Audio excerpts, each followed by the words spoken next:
right wing or left wing? I really like buffalo wings.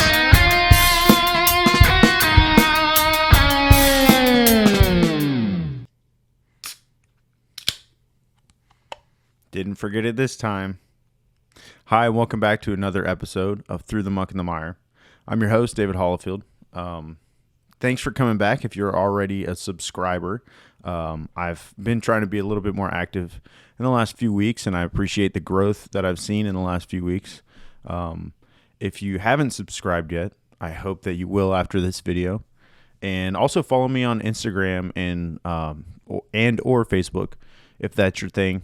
I try to interact with people on those pages. I do some polls, ask for your feedback, that kind of stuff. And also feel free to comment in these videos if you're watching on YouTube, obviously. So for this episode, I had the pleasure of joining my buddies over at Ignore the Rant again. Well, they kind of set the tone for you with their intro, which I will also include in this video. But yeah, I just wanted to make sure that I put out a little bit of a trigger warning as well. Myself, I cuss a lot more when I'm in conversation with people. So like some of my videos on this page are more, filtered, I would say. And I try not to cuss. I try to be aware of what words I'm using because I don't really want to offend anybody. Jim, on the other hand, I don't think he really gives a crap if he offends anybody, and sometimes he wants to offend people on purpose, which is whatever. There's a lot of people are offended about a lot of things, but I also realize that there are some things that are worth being offended about too. So anyways, I just want to throw that out there. I think the only thing that I think he said in our interview this time was he used the word gay in a negative way, and he wasn't talking about gay people or anything that's actually gay. It's just a word that he likes to use in a negative way, and I know some people have a reason to take offense to that. So anyways, just wanted to throw that out there. But like I said, they set the tone for their show with their introduction, which I love their introduction also. Another thing that I want to talk about before I play our actual interview, which is, I had a great time with these guys and it was a great conversation. When it comes to Joe Biden and this entire pullout of Afghanistan, I wasn't hard enough on him in the interview with Jim, and every single day that passes, I regret that more. And it truly sickens me and pisses me off and makes me actually depressed. I have been fighting a little bit of depression the last few days over seeing how this is unfolded in Afghanistan. One of the reasons that I didn't, and it's not that I don't blame Joe Biden for pulling us out of Afghanistan. I think that was the right move. So let me be clear there. Absolutely 100%. And I don't think it's a timing issue either. I don't think that it would have made a difference whether it was May or September or this year versus 10 years ago, whatever. The issue is the exit strategy or lack thereof, and the fact that we still have tens of thousands of people in Afghanistan on the ground that need our help and need our assistance getting out. The country falling to the Taliban more than likely was inevitable. Hopefully the Afghan people will stand up and fight for themselves and not let themselves be disarmed. But I think the more important thing here is not whether or not we pulled out or what date that we pulled out, but the fact that we failed to efficiently pull out and prepare for it in advance. It's just ridiculous. And then the follow-ups and the interviews and all this crap, having no clear plan of what you're going to do next, or even you can't even answer a question of how many Americans are still there to get picked up, or all these different things. It's disgusting. It really is. So, this was last week when I went over there and joined Jim. So I've had a little bit more time to process things and really think about it. But at that time, when we did this episode, you'll hear my thoughts on it. But I was more at that time annoyed at the politics of it. People trying to make it a Republican versus Democrat, a Trump versus Biden thing, whatever. But yeah, do not get it twisted. I've made it clear on this channel that I do not like Joe Biden. I didn't vote for him. I basically hate the man and think his legacy in politics is garbage. And right now, I really wish that more people would consider voting for a third party once again. But anyways, with that, I'm going to go ahead and let you listen to our actual interview, and I hope you enjoy it. Warning, some members of this podcast have been known for gratuitous use of the F word. If the F word is something that offends you, fuck it, let's do this. Awesome. Hit the theme music, Doug.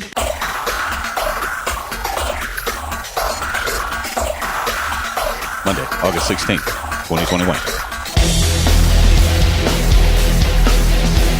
Greetings, all you war-weary white people out there. And welcome to another rant. Why'd he be scared up in this bitch? Why'd he be scared?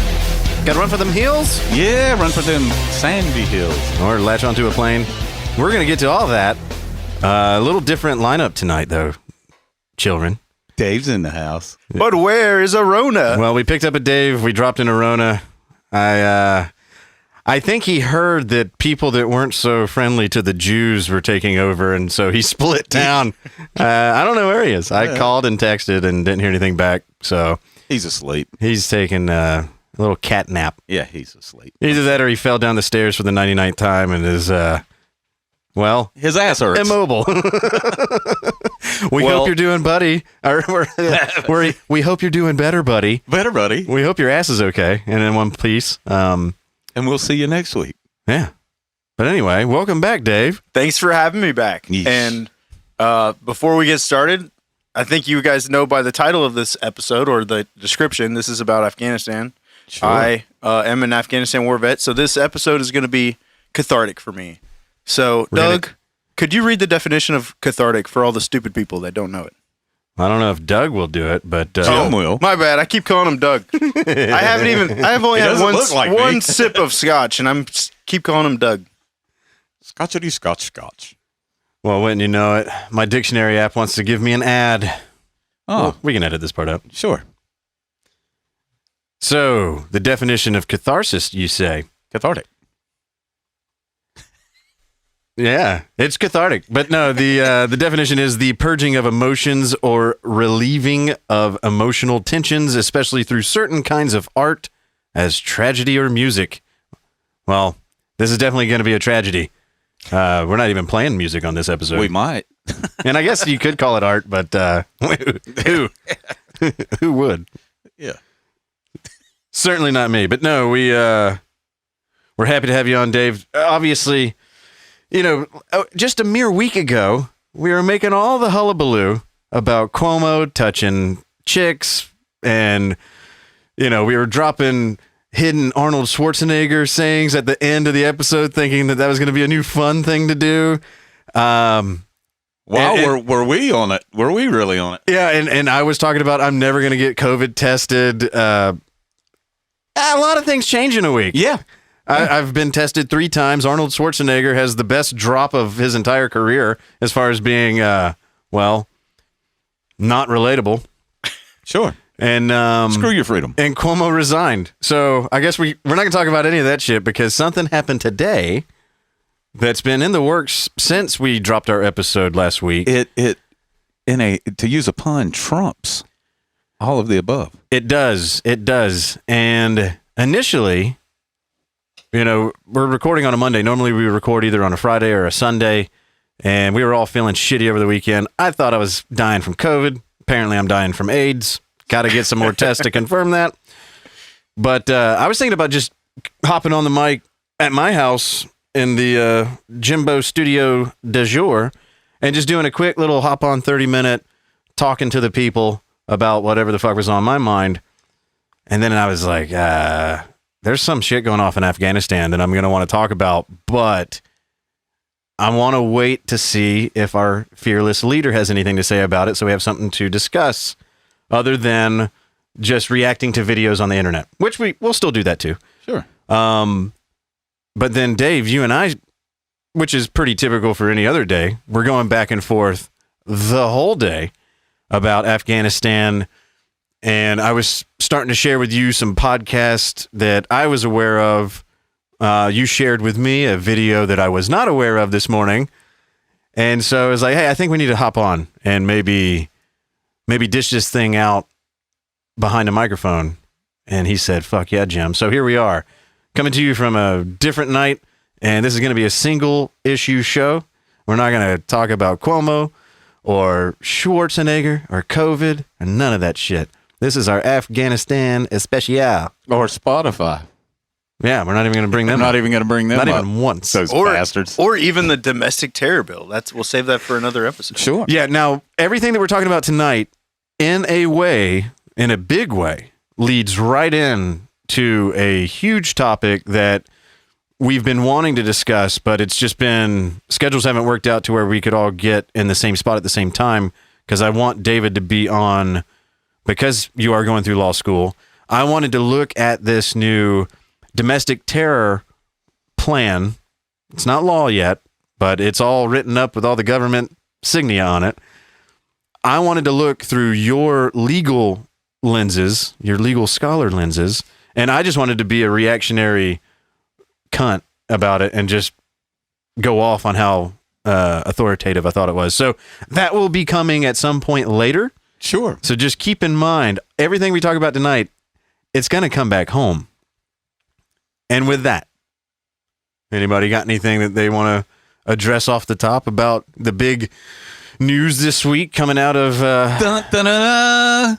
I mean, for me, like the big thing that I've been talking to you about, and a lot of veterans are probably, well, I mean, just in general, like I don't have the same thought process as a lot of people, and it's the same thing with veterans. Like when it comes to Afghanistan, you know, I lean towards that libertarian side where I'm like, we shouldn't be in this fucking war in the first place right now. Yeah. It's just been used by politicians to fucking create things like the Patriot Act and the AUMF, which is the authorization for use of military force, which has given the president a blank check since 2001 to get us into these types of wars. Anything that you can call terrorism, the president does not need a congressional declaration of war anymore. And it's been abused by fucking Bush, Obama, Trump, and I'm sure Biden will do the same fucking thing. Yeah, the president can act unilaterally without the mechanisms that were supposed to be there. That From the beginning. That government was supposed to respect. Imagine that, government not respecting itself. Yeah. Government hates itself. Of course it does. And then also the FISA courts. Yeah. There's another part that is roped into the Patriot Act. Again, we'll definitely get into this full bore. But in order to understand what's happening this week, you got to go back in time. Got to go in the Wayback Machine 20 years ago. Almost, well, a little less than 20 years ago by just a few weeks. And you got to look back at what life was like around 2000, 2001, late 2001. Yeah, September 10th, 2001. Yeah, up until then. As far as what I think most normal people understand why we were in Afghanistan to begin with. In reality, this goes back to the 70s. Yeah. This goes back all the way back to Jimmy Carter. And I don't think I'm going to really get into the weeds on that. I will say this right off the top. I've been sharing this with a shitload of people. I shared it with you, David. I've been a fan of and have listened to, I don't even know how many hundreds of episodes of the Scott Horton show. And he's the guy that runs the antiwar.com website. He also works over at the Libertarian Institute. He's also, I think, a fellow at the Mises Institute.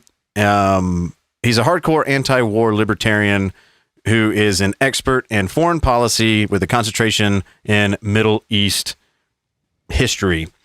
And so he's literally written books on this, and he has a video series on YouTube. It will be in the show notes for this episode, because I implore anybody, if what we talk about on this episode doesn't make sense, watch his series. It basically goes over chapter by chapter his latest book, Enough Already, Time to End the War on Terrorism. And it just goes through the history of the war on terrorism, when it started, what kicked it off, who were the parties at play at the time, who were the allegiances that later became enemies, who did the backroom deals that ended up screwing over them. By the way, spoiler alert, most of it was us. And it just takes you through all the things, all the little things we did. I've watched like 3 or 4 of the videos, and it's like broken up by president. Like it's chronological. Like, yeah. So, but the convenient thing about it for a lot of people that are fucking lazy or just have a short attention span, these are pretty short videos, 6 to 8 minutes, maybe. Yeah. He puts together really nicely, and it's like, you know, you can always come back to it later. But I've watched like, I think like the first 3 or 4 videos, and it was very informative to me, and I like to think that I'm, you know, somewhat knowledgeable on the topic. So I think everybody, even if you're pretty well versed in Middle East history and America's involvement over there, you'll still learn something every time you watch it. Because I've watched the entire series all the way through at least 6-7 times, and it's only been out for maybe a year, maybe. Mm-hmm. And every time I watch it, I pick up some. Oh, okay, that was the guy that comes back in episode 9. You can start to piece it together, but like, for example, I was talking to my sister earlier today because she was like, Jim, give me a Jim's notes version. Dumb this down so I can understand everything. And all I was doing was kind of reciting a lot of what is talked about in his videos, plus my opinion based on what's happening today. And what I ended up realizing is just watch these videos. Just click on them just as easily as you're listening to us right now or watching us on YouTube, on Dave's channel. It's on YouTube. You can just have it playing in the background, and you will be vastly more educated on everything Middle Eastern diplomacy matter-wise than 99% of the people you encounter, without a doubt. 100%. So for me, that's what I'm coming from, is more of his school of thought on how we got into Afghanistan.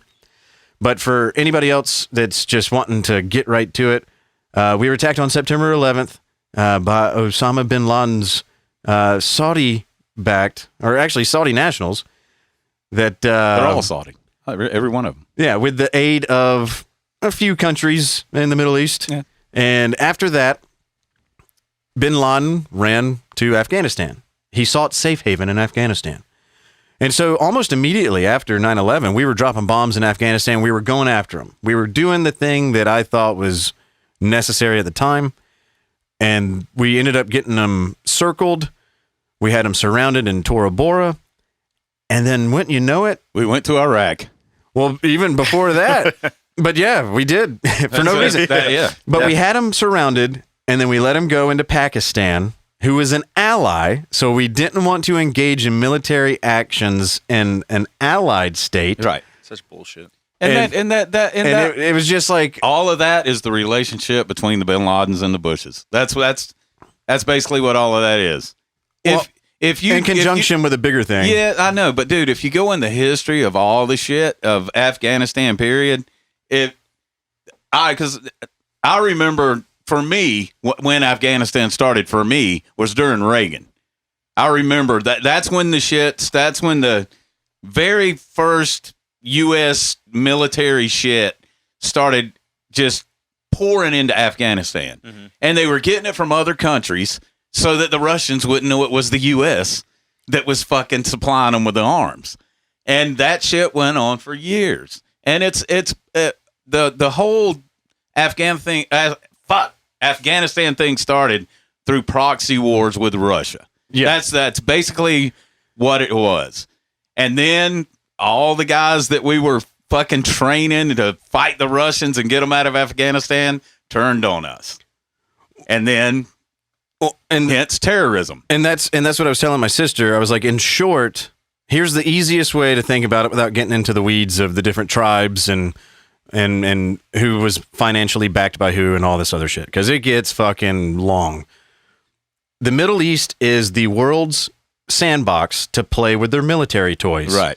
And it's the area that we in the collective we is, I'm speaking for world superpowers, goes to fight each other using these tribal countries, and they don't even really respect their country. They don't give a fuck about where the UN or whatever has drawn a national boundary. Right. Because they're not bound by nations. They're bound by their tribes, their religious sects, which are vastly more important than nationality, for at least the ones that will fight for it. Mm-hmm.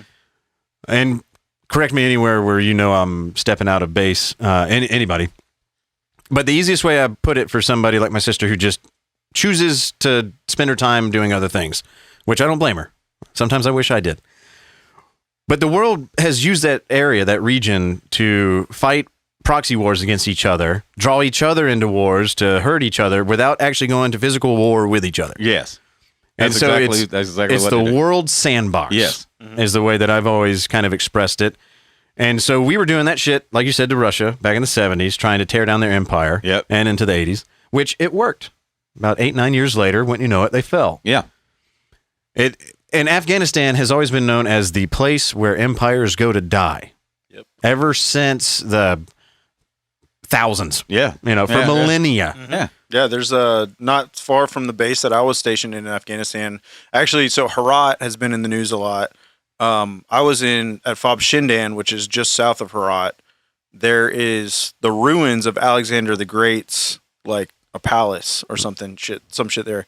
And you can also see like very specific differences in people's like nationality there. Mm-hmm. There's a group of people, I can't remember their names now, but they look like Mongolian or whatever, like Hun. Like Asian. The Huns? Yeah. Right. Yeah. Because like Attila the Hun, I mean, there's like a rumor that he like just fucking went and, I mean, it's probably not a rumor. He just went and fucked a bunch of girls and got a bunch of people pregnant. Well, yeah. He basically has like an entire bloodline in Afghanistan. Right. And then, Genghis Khan. Yep. Maybe that's what I was thinking. I think it's Genghis Khan. Yeah, there you go. Yeah. That's what I was thinking of. Allegedly, the earthly wives' tale is that about 10% of the world's population or more has Genghis Khan DNA. But in Afghanistan, it's like very obvious who those people are. Yeah. And they're actually looked at as lower class, like lesser people. They were closer to the source. They were closer to the spigot. Yeah. But, so going back real quick, we had bin Laden surrounded. We let him out because if we just went after bin Laden, who was our main target, number one, and killed him, it would have been over. The desire for further bloodlust would have it's like ceased. the fucking epitome of watching like any movie, like a thriller or a fucking horror movie or some shit, and you're like, you could just fucking kill the guy right there, or you could just fucking get in your car and leave at this point, and like whatever. Yeah. There's an easy solution within the first 5 or 10 minutes of a film.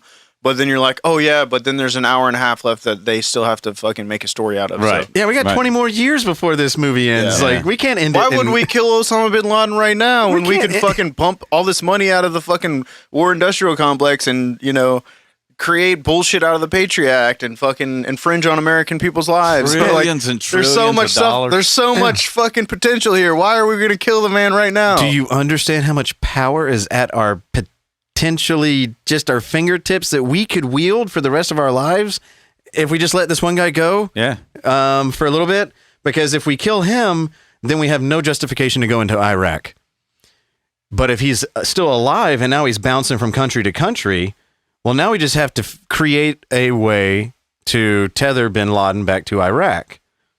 Because in the beginning, we were just on bombing missions and bombing runs in Afghanistan. Well, I don't want to get like too off topic here because we're talking about Afghanistan, but I thought Iraq was like Cheney's bullshit lying about WMDs and shit. It wasn't really connected to Afghanistan. No, it so wasn't, much as but it was. He was. It was the Iraq thing. They tried to make it look like that Iraq was totally because Saddam went after Bush Sr. Right. That was Iraq. That was Iraq wrapped up in a fucking bow right there. Yeah, we went Cheney being Bush Sr.'s buddy, was like, we got to go get that motherfucker. And when you got Bush I'm just Sr.'s saying, I don't remember. office, and I could be completely off base here, but I don't remember the connection between Iraq and Afghanistan. I'll connect it for you. they were trying to make him in terrorists. I haven't gotten that far into the Horton videos. Right. So I'll connect it for you. Like, so as they were chasing bin Laden around and they knew where he was, and then he was in Pakistan, they Rumsfeld, either Rumsfeld or Cheney, but either way, members of W's cabinet was like, hey, we can use this opportunity to go after Iraq right now. Yeah. It was because remember, a lot of the guys in W's cabinet worked under HW. Yep. And so to them, it was still personal. Yes. Who the president was didn't matter. It was the people, it was the underlings right under him, which are typically the guys that are actually running the show. And not only that, but you've got his son in office. You know, you got. Well, he's definitely going to go along with their plan to go after because W was, let's just be honest, he wasn't the top of the class. Not the brightest crayon in the box. He was a solid D. But because those people were only 8 years removed from, their failure. I mean, it was a quick victory, but it was almost like beating up on a 5-year-old, and it's like that wasn't satisfying. It's like, he's a teenager now. He might actually have a little pop in his. It was like we got to go back after this kid.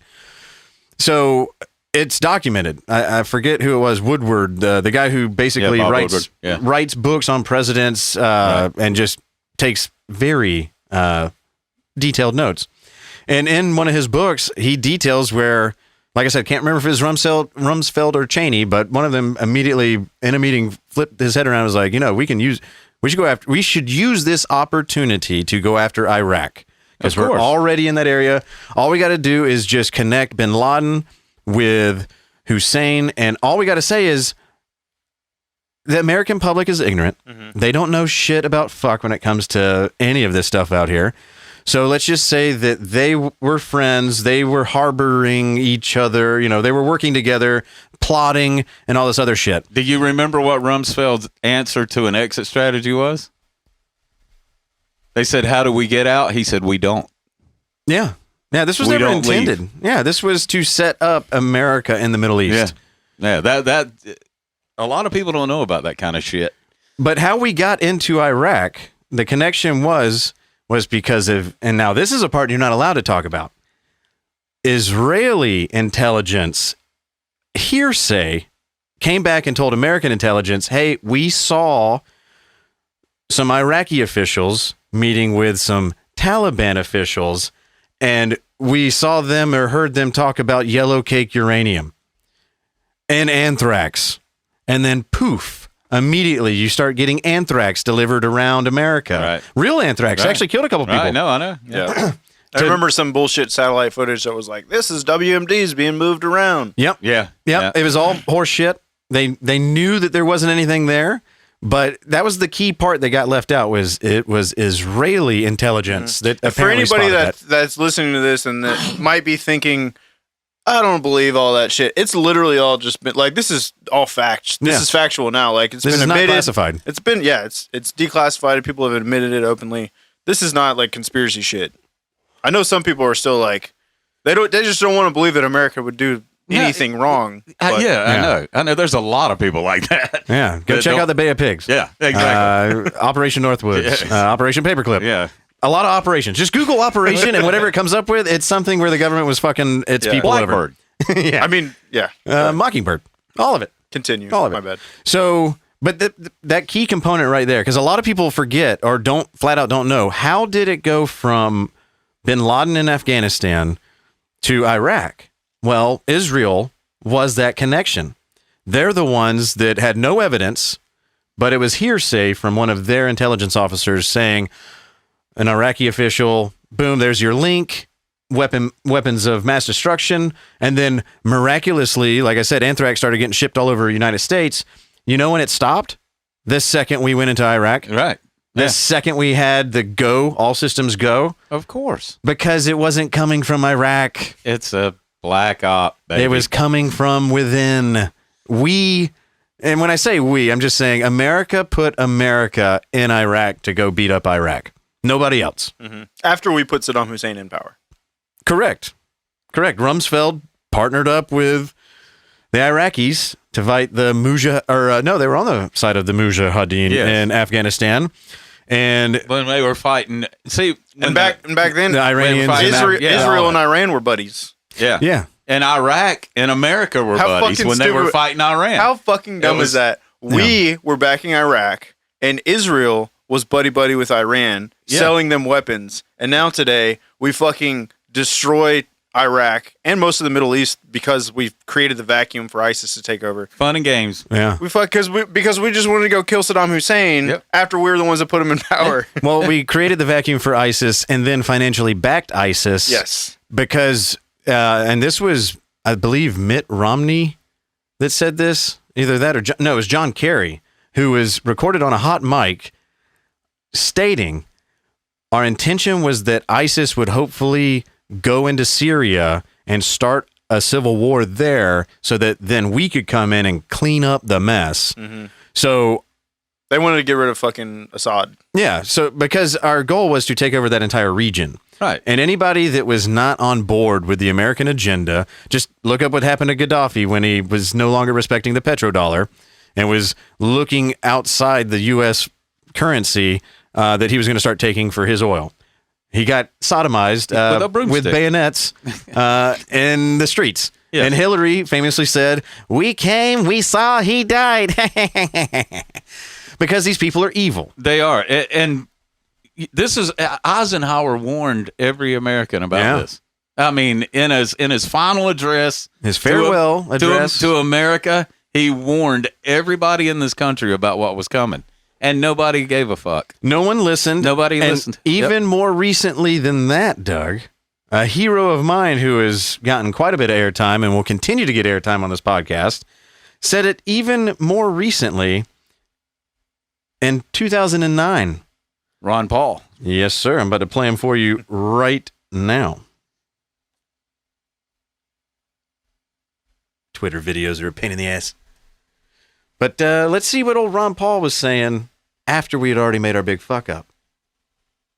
What if our foreign policy of the past century is deeply flawed and has not served our national security interests? What if we wake up one day and realize that the terrorist threat is a predictable consequence of our meddling in the affairs of others and has nothing to do with us being free and prosperous? What if propping up repressive regimes in the Middle East endangers both the United States and Israel? What if occupying countries like Iraq and Afghanistan and bombing Pakistan is directly related to the hatred directed toward us? What if someday it dawns on us that losing over 5,000 American military personnel in the Middle East since 9/11 is not a fair trade-off for the loss of nearly 3,000 American citizens? What if it is finally realized that war and military spending is always destructive to the economy? What if all wartime spending is paid for through the deceitful and evil process of inflating and borrowing?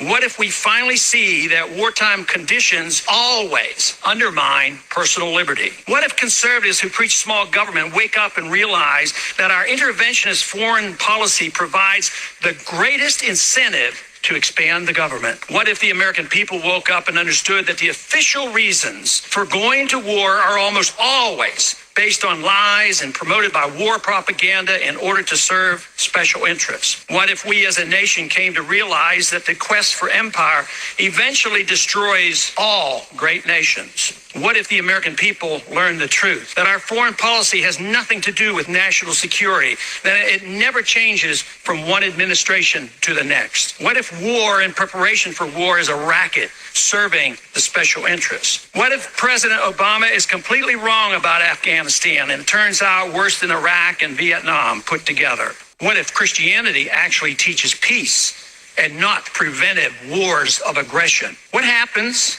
if my concerns are completely unfounded? Nothing. But what happens if my concerns are justified and ignored?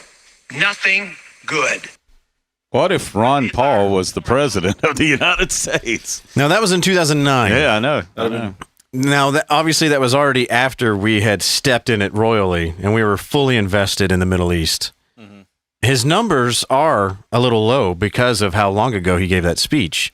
So it's actually only gotten worse, which only proves him more correct. Right. He could not have been more on the nose about all of it from day one. And even before, he never supported any war while he was in office, ever. Well, he was there. Yeah. He saw what was happening firsthand. So, anybody that's in D.C., it's the war machine, man. That's what the whole shit is based on. Oh, and also, unlike everyone else in D.C., he came from the school of Mises and Rothbard and Lew Rockwell and Hans Hermann Hoppe and all of these now famed libertarian minds. The guys that basically, and Ayn Rand, hell, he named his son after Ayn Rand. He came from a very principled position where he understood that while the rest of the crowd around you is chanting and cheering to go into battle, you should probably be the voice against it. Right. When there's no other voice against it, you must be. And so that was Ron Paul's centering the whole time that he was in Congress. And I've seen this video go around a lot, which warms my heart.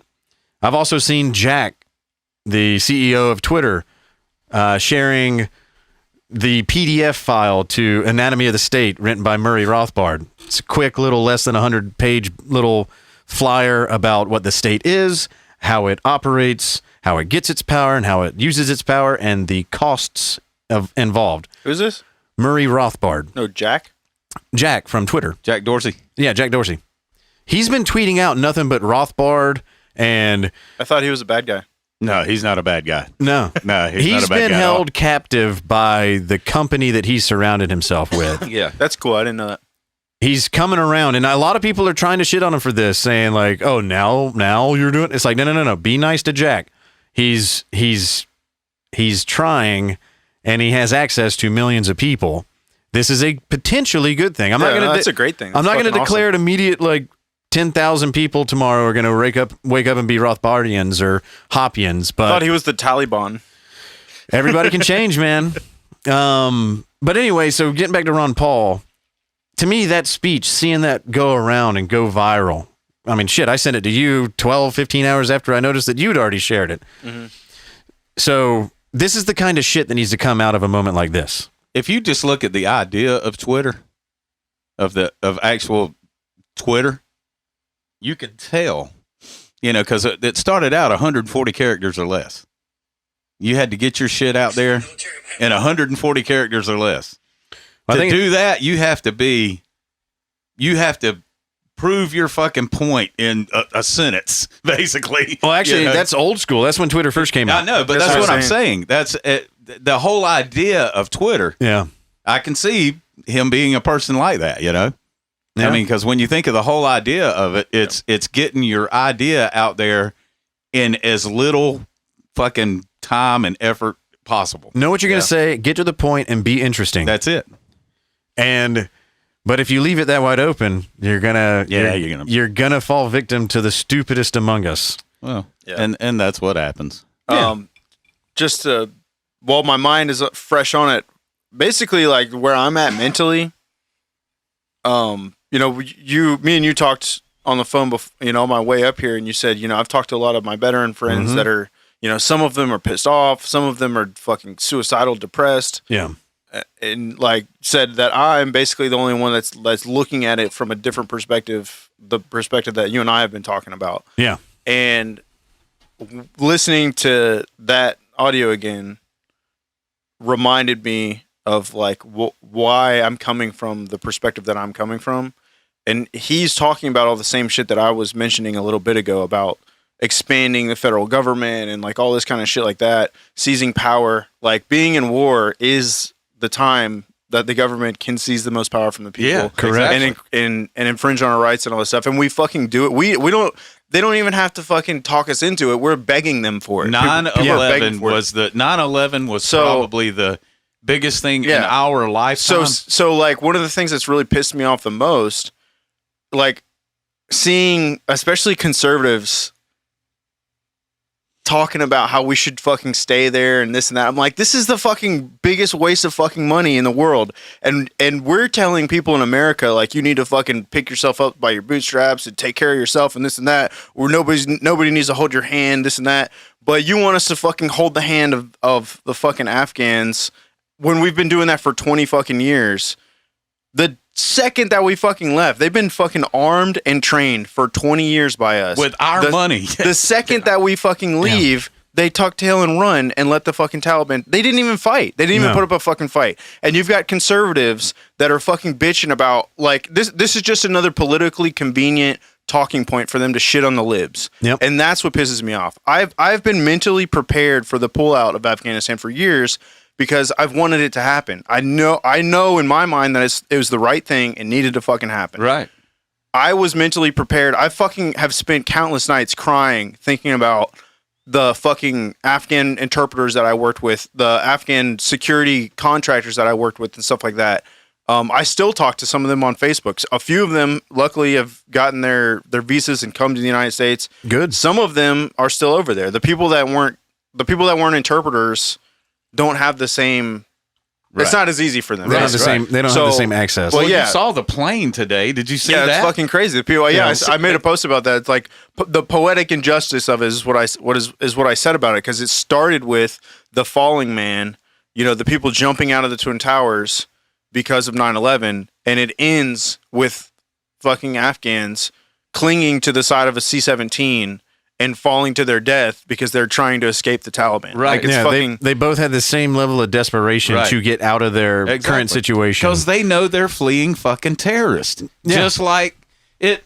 This is what boggles my fucking mind on with everybody. Everybody. Republican, Democrat, Independent. Doesn't matter who the fuck you are.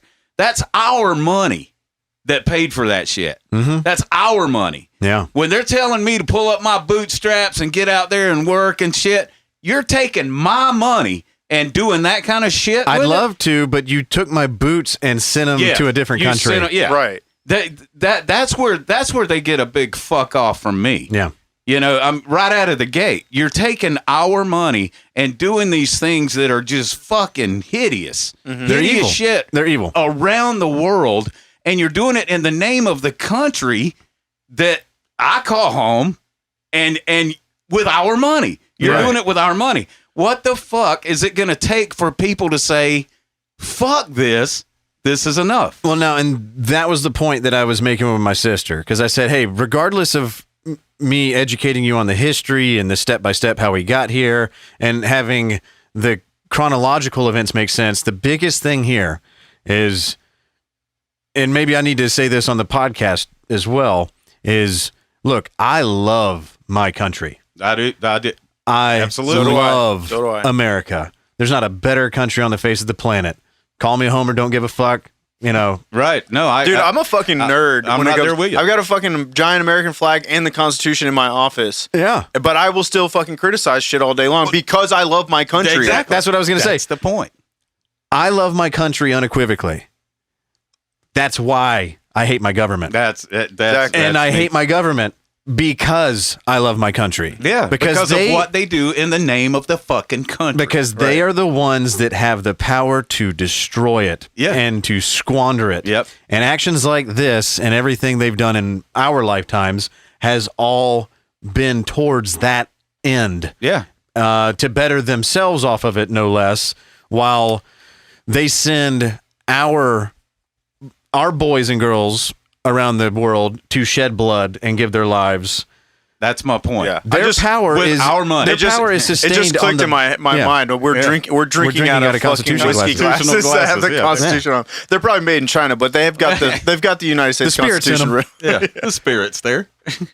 And that was the point that I wanted to drive home, because I know I can come across like to the uninitiated as though I hate America. Couldn't be further from the fucking truth. I need this point to be made because I'm going to be critical of America as far as its government, its policies, its actions. When they're sending friends of mine to war, they deserve every bit of criticism. And the one thing, getting back to what you were talking about, David, as far as veterans' reactions to this, I've seen it all. I've seen guys that have your take on it, which I love to see. I wish that they all had that take. I got a text from a buddy of mine that's pissed, infuriated. He texted me, and I'm not going to say who it is, but I'll read the text because I'm sure he's not the only one feeling this way. He said, this whole Afghanistan pullout thing really does piss me off. Joe, he's talking as Joe, we're not in the business of rebuilding a country. And then he continues, well, fuck Joe. Can you just for 1 minute look at Japan and Germany? I wonder how those two countries got back on their feet and are now economic powerhouses and trusted allies. Oh, wait. I've always said you should respect the office and not necessarily the person, but I'd punch that old idiot right in the face if he ever got in front of me. I understand the sentiment, and I'm not telling you, I have no position to tell you how to feel. And I get it. And that's who I truly feel for. Are our neighbors, our brothers and sisters that went and answered the call. They did the right thing at that time for what they thought they were going to do and would probably gladly do it again. And for that, they deserve every ounce of respect that I can muster. I have no idea what it feels like to sit back over these last couple of days and see what's happening, to have that feeling that all your work was for nothing. My message to any veteran out there is to turn off the news. Go outside. Go do something good for you. You've earned it. Yeah, no This doubt. outcome has nothing to do with anything that you've done or that you signed up for or what you thought that you were fighting for. That's true to whatever is inside you. So don't let how this thing is ending affect how you carry forward.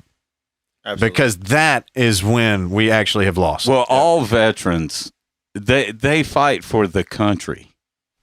They don't fight for the government. Fuck no. They're not. They're not fighting for even Well, I the hope even not. the, Really, like Even when the- it boils down to it, like, yeah, like, so I'm not gonna say like we're not fighting for our country, because obviously we are, but at the end of the day, like the most fucking like deeply rooted cause for us to fight is because we're there and we're trying to protect the guy to the left and right of us. So at the Right. fucking like the deepest level of it, Right. like I'm fighting Right. for my brothers and my sisters Right. that are next to me.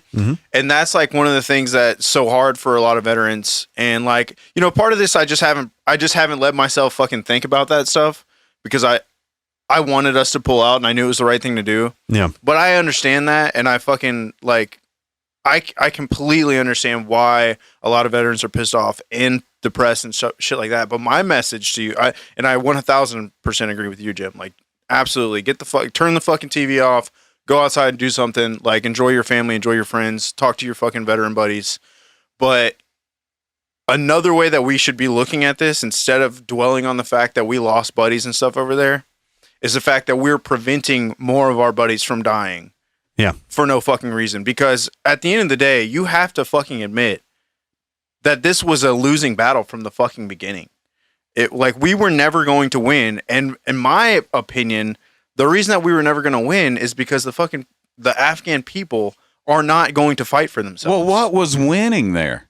That was my question. That was my question in Vietnam. Yeah. When I was a kid, I was like, how do you know you won? How do you know when you won? So from the American perspective, because that's another thing that, you know, has been, people have been talking about a little bit, was like, you know, what was our plan from the beginning anyways? Were we supposed to be stabilizing Afghanistan, or were we supposed to be preventing another 9/11? Right. Technically, Joe Biden said the right thing. Right. We never Right. were supposed to go there and nation build.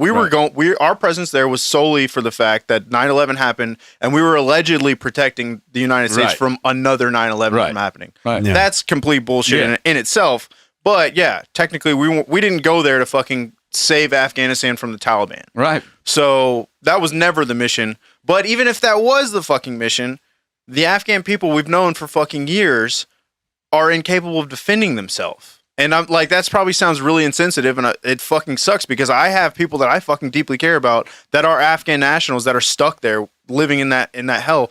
But it's the fucking truth, because like I've already said here, and I've fucking been blasting it all over fucking social media, is that we have been arming and training these fuckers. They have some of the most sophisticated fucking weapons, and they've been getting knowledge. 163 Black Hawks they have now. They've been getting the Taliban. they've been getting the same training and knowledge that the fucking strongest military in the world has been getting directly from us. They've been Right. working with special forces, like all kinds of shit. And the fucking second we stopped holding their hand, they fucking surrendered. And how many of them are going to fucking flip to the Taliban now and know exactly what the fuck? So it was Probably so- 70%. and yeah, know just- everything, every tactic that the U.S. uses, know all of that shit. Mm-hmm. That's what pisses me off, dude. That's what, when you talk about veterans or even, I mean, especially the ones that died, dude. The dudes that fucking laid down their life over there for the bullshit that they're fucking throwing. Man, that is evil. That is evil beyond fucking evil. And that's what I was addressing as far as like what my message to the veterans would be from this point forward, because that is the most understandable reaction. It's just anger from me. It's the reasonable one. Just don't focus your anger inward.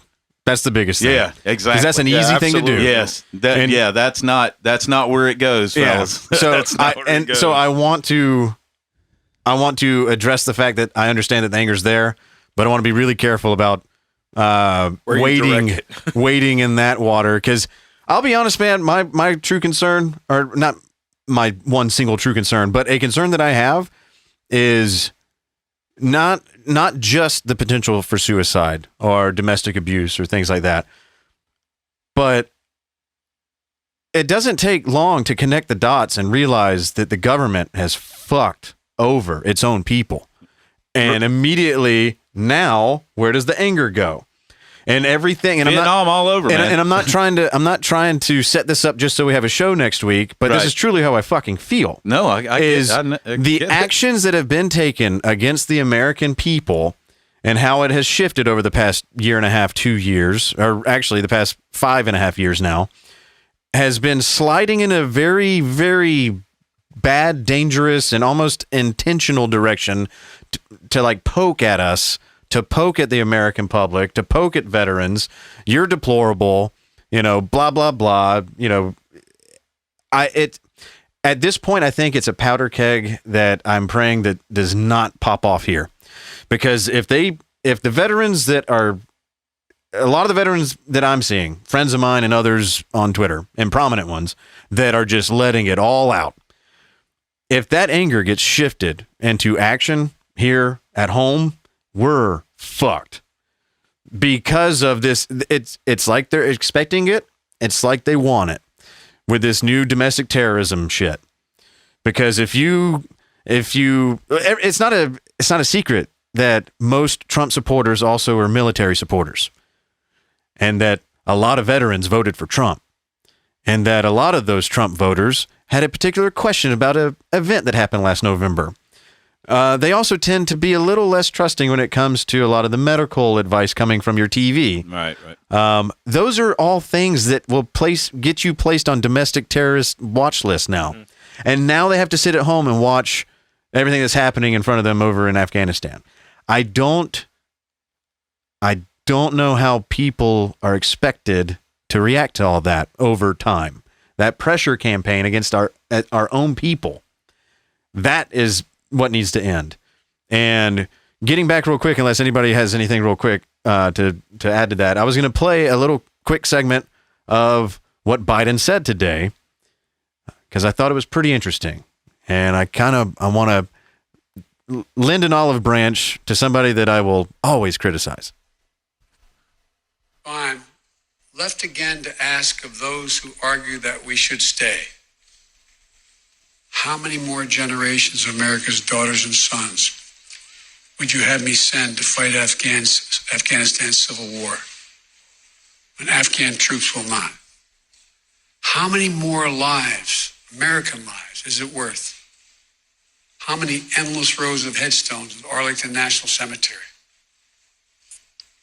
I'm clear on my answer. I will not repeat the mistakes we've made in the past. Mistake of staying and fighting indefinitely in a conflict that is not in the national interest of the United States, of doubling down on a civil war in a foreign country, of attempting to remake a country through the endless military deployments of U.S. forces. Those are the mistakes we cannot continue to repeat. Good for you, Joe. Hey, he even said a few lines from Dr. Paul that we just played a minute ago. Yeah, but look, man, when I was listening to that, I listened to the whole fucking thing on the radio today. Yeah, me too. And I agreed with it. I agreed with everything he said. Yep. Even though I know he don't agree with it. He don't agree with anything he said. That fucker's been there for 8 years now. What the fuck? I voted against the war. Yeah, but you fucking took the money just like everybody else. You had your hand out. He voted against it once he was vice president. Yeah. When I was in Afghanistan in 2013, we were sending armored trucks to be laser cut apart and fucking like torched so that we could scrap the metal because we were leaving Afghanistan. 2013, they were like, oh yeah, we're going to pull out of Afghanistan. We need to go fucking scrap metal all these trucks because it's too expensive to ship them home. Cue I know the somebody surge. that was actually doing that. Joe that Biden was actually scrapping them. Joe Biden said, we're pulling out of Afghanistan. And that was fucking how many years ago? That would be 8. Yeah. So. But then here comes the surge. You know, how many surges later and all this other stuff. But yeah, my nephew was over there doing all that shit. Yep. So he was. I'm not going to criticize where he tried to put blame on Trump or whatever. I don't even want to get into that conversation because, well, fuck it. Actually, I think we kind of have to. I think we kind of have to. Well, yeah, I definitely want to talk about that a little bit. But before we even talk about that, I just want to say, in general, every single president and every single fucking congressman that has ever voted for or kept us in war for the last fucking 20 years is at fault. That means fucking Donald Trump. That means Barack Obama. That means George Bush. That means all the fucking congressmen and congresswomen that did not fucking pull us out. All of them are to blame. And I fucking hate Joe Biden as much as the next person. I fucking will shit on him for so many fucking reasons. But I applaud him for that speech, and I applaud him for fucking pulling us out like he said he would. Thank the Reagan Revolution. Well, thank that. That started all of this shit. Well, yeah, it did. But as far as where we're at today and focusing on the moment, I'm 1,000,000% with you. Where does he go from here? And does he keep his word? Yeah. Now, that's asking a lot of a politician. That's what I said when he announced earlier this year, we're going to pull out of Afghanistan. I told you this earlier today. I said, I didn't fucking believe him when he said it. No. But I said, I'm pretty sure I said it on Facebook. I have to go back and find that so I can fucking share it to people and say, look, I fucking said that he was probably going to be full of shit because he has been in the past. I didn't expect it. He kept his fucking word. And this is what I wanted, no matter what the president. If fucking Donald Trump had pulled us out last year, I would have applauded him. And I also hate Donald Trump. It's not about whether I like the person. It's whether do I think that what they did was right or wrong. Hey, we can't pull out yet until my party representatives in there. We're sending 6,000 troops in now. Well, and that's to the thing. Get everybody out. I mean, so if you send 6,000 in to pull 2,500 out, and but it's going to take keep the math going there. Yeah. But it's going to take a shitload more than 6,000 to push back what's been going on the last week. Yeah. So that's what I'm saying. Hey, man, good job today. You said something that I never thought I'd hear you say. You deserve credit for that. Good job, Joe. Good job. Good job, no, buddy. That's the way I felt. You know, you read your teleprompter and you didn't take a single fucking question afterwards. Right. And that was the smartest thing you could have done. Now, going back to the whole, I didn't support this war. Fucking bullshit. Yeah. Let's go back to 2001, ladies and gents. Google who was on the House, or maybe not the House, but the Senate Intelligence Committee. Look up who might have even been chairing that committee. Who's the chairman? You might find a name that sounds familiar. It was one Joseph Robinette Biden. Mm-hmm. He was the chair of the Intelligence Committee that knew that weapons of mass destruction was fake and gay and full of fuckery. Yeah. And he stump speeched and fucking rallied behind this message to get the votes necessary to get us into that fucking war. So he also brags about the fact that the Patriot Act bill is basically the Joe Biden bill. Dude, correct. you got everything we're talking about makes me feel so good that I don't vote. It really does. I mean, it does. It does. It's like at both sides, you can look at any of them fucking criminals, man. Every one of them are awash in fucking war crimes and financial crimes and sex crimes and any kind of fucking crime you can think of. They're in it. Here's how you know that your politician is a criminal. They are acting like they're here to help you. The only ones they're running.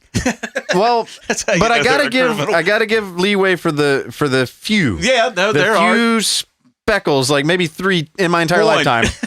That aren't out for that shit. You're right. Those need to be highlighted more than these other fuckers need to be criticized. Almost. Mm-hmm. Almost. Right. Don't let me get ahead of myself here. But I played that to display everybody in this room hates Joe Biden. It's not even in doubt.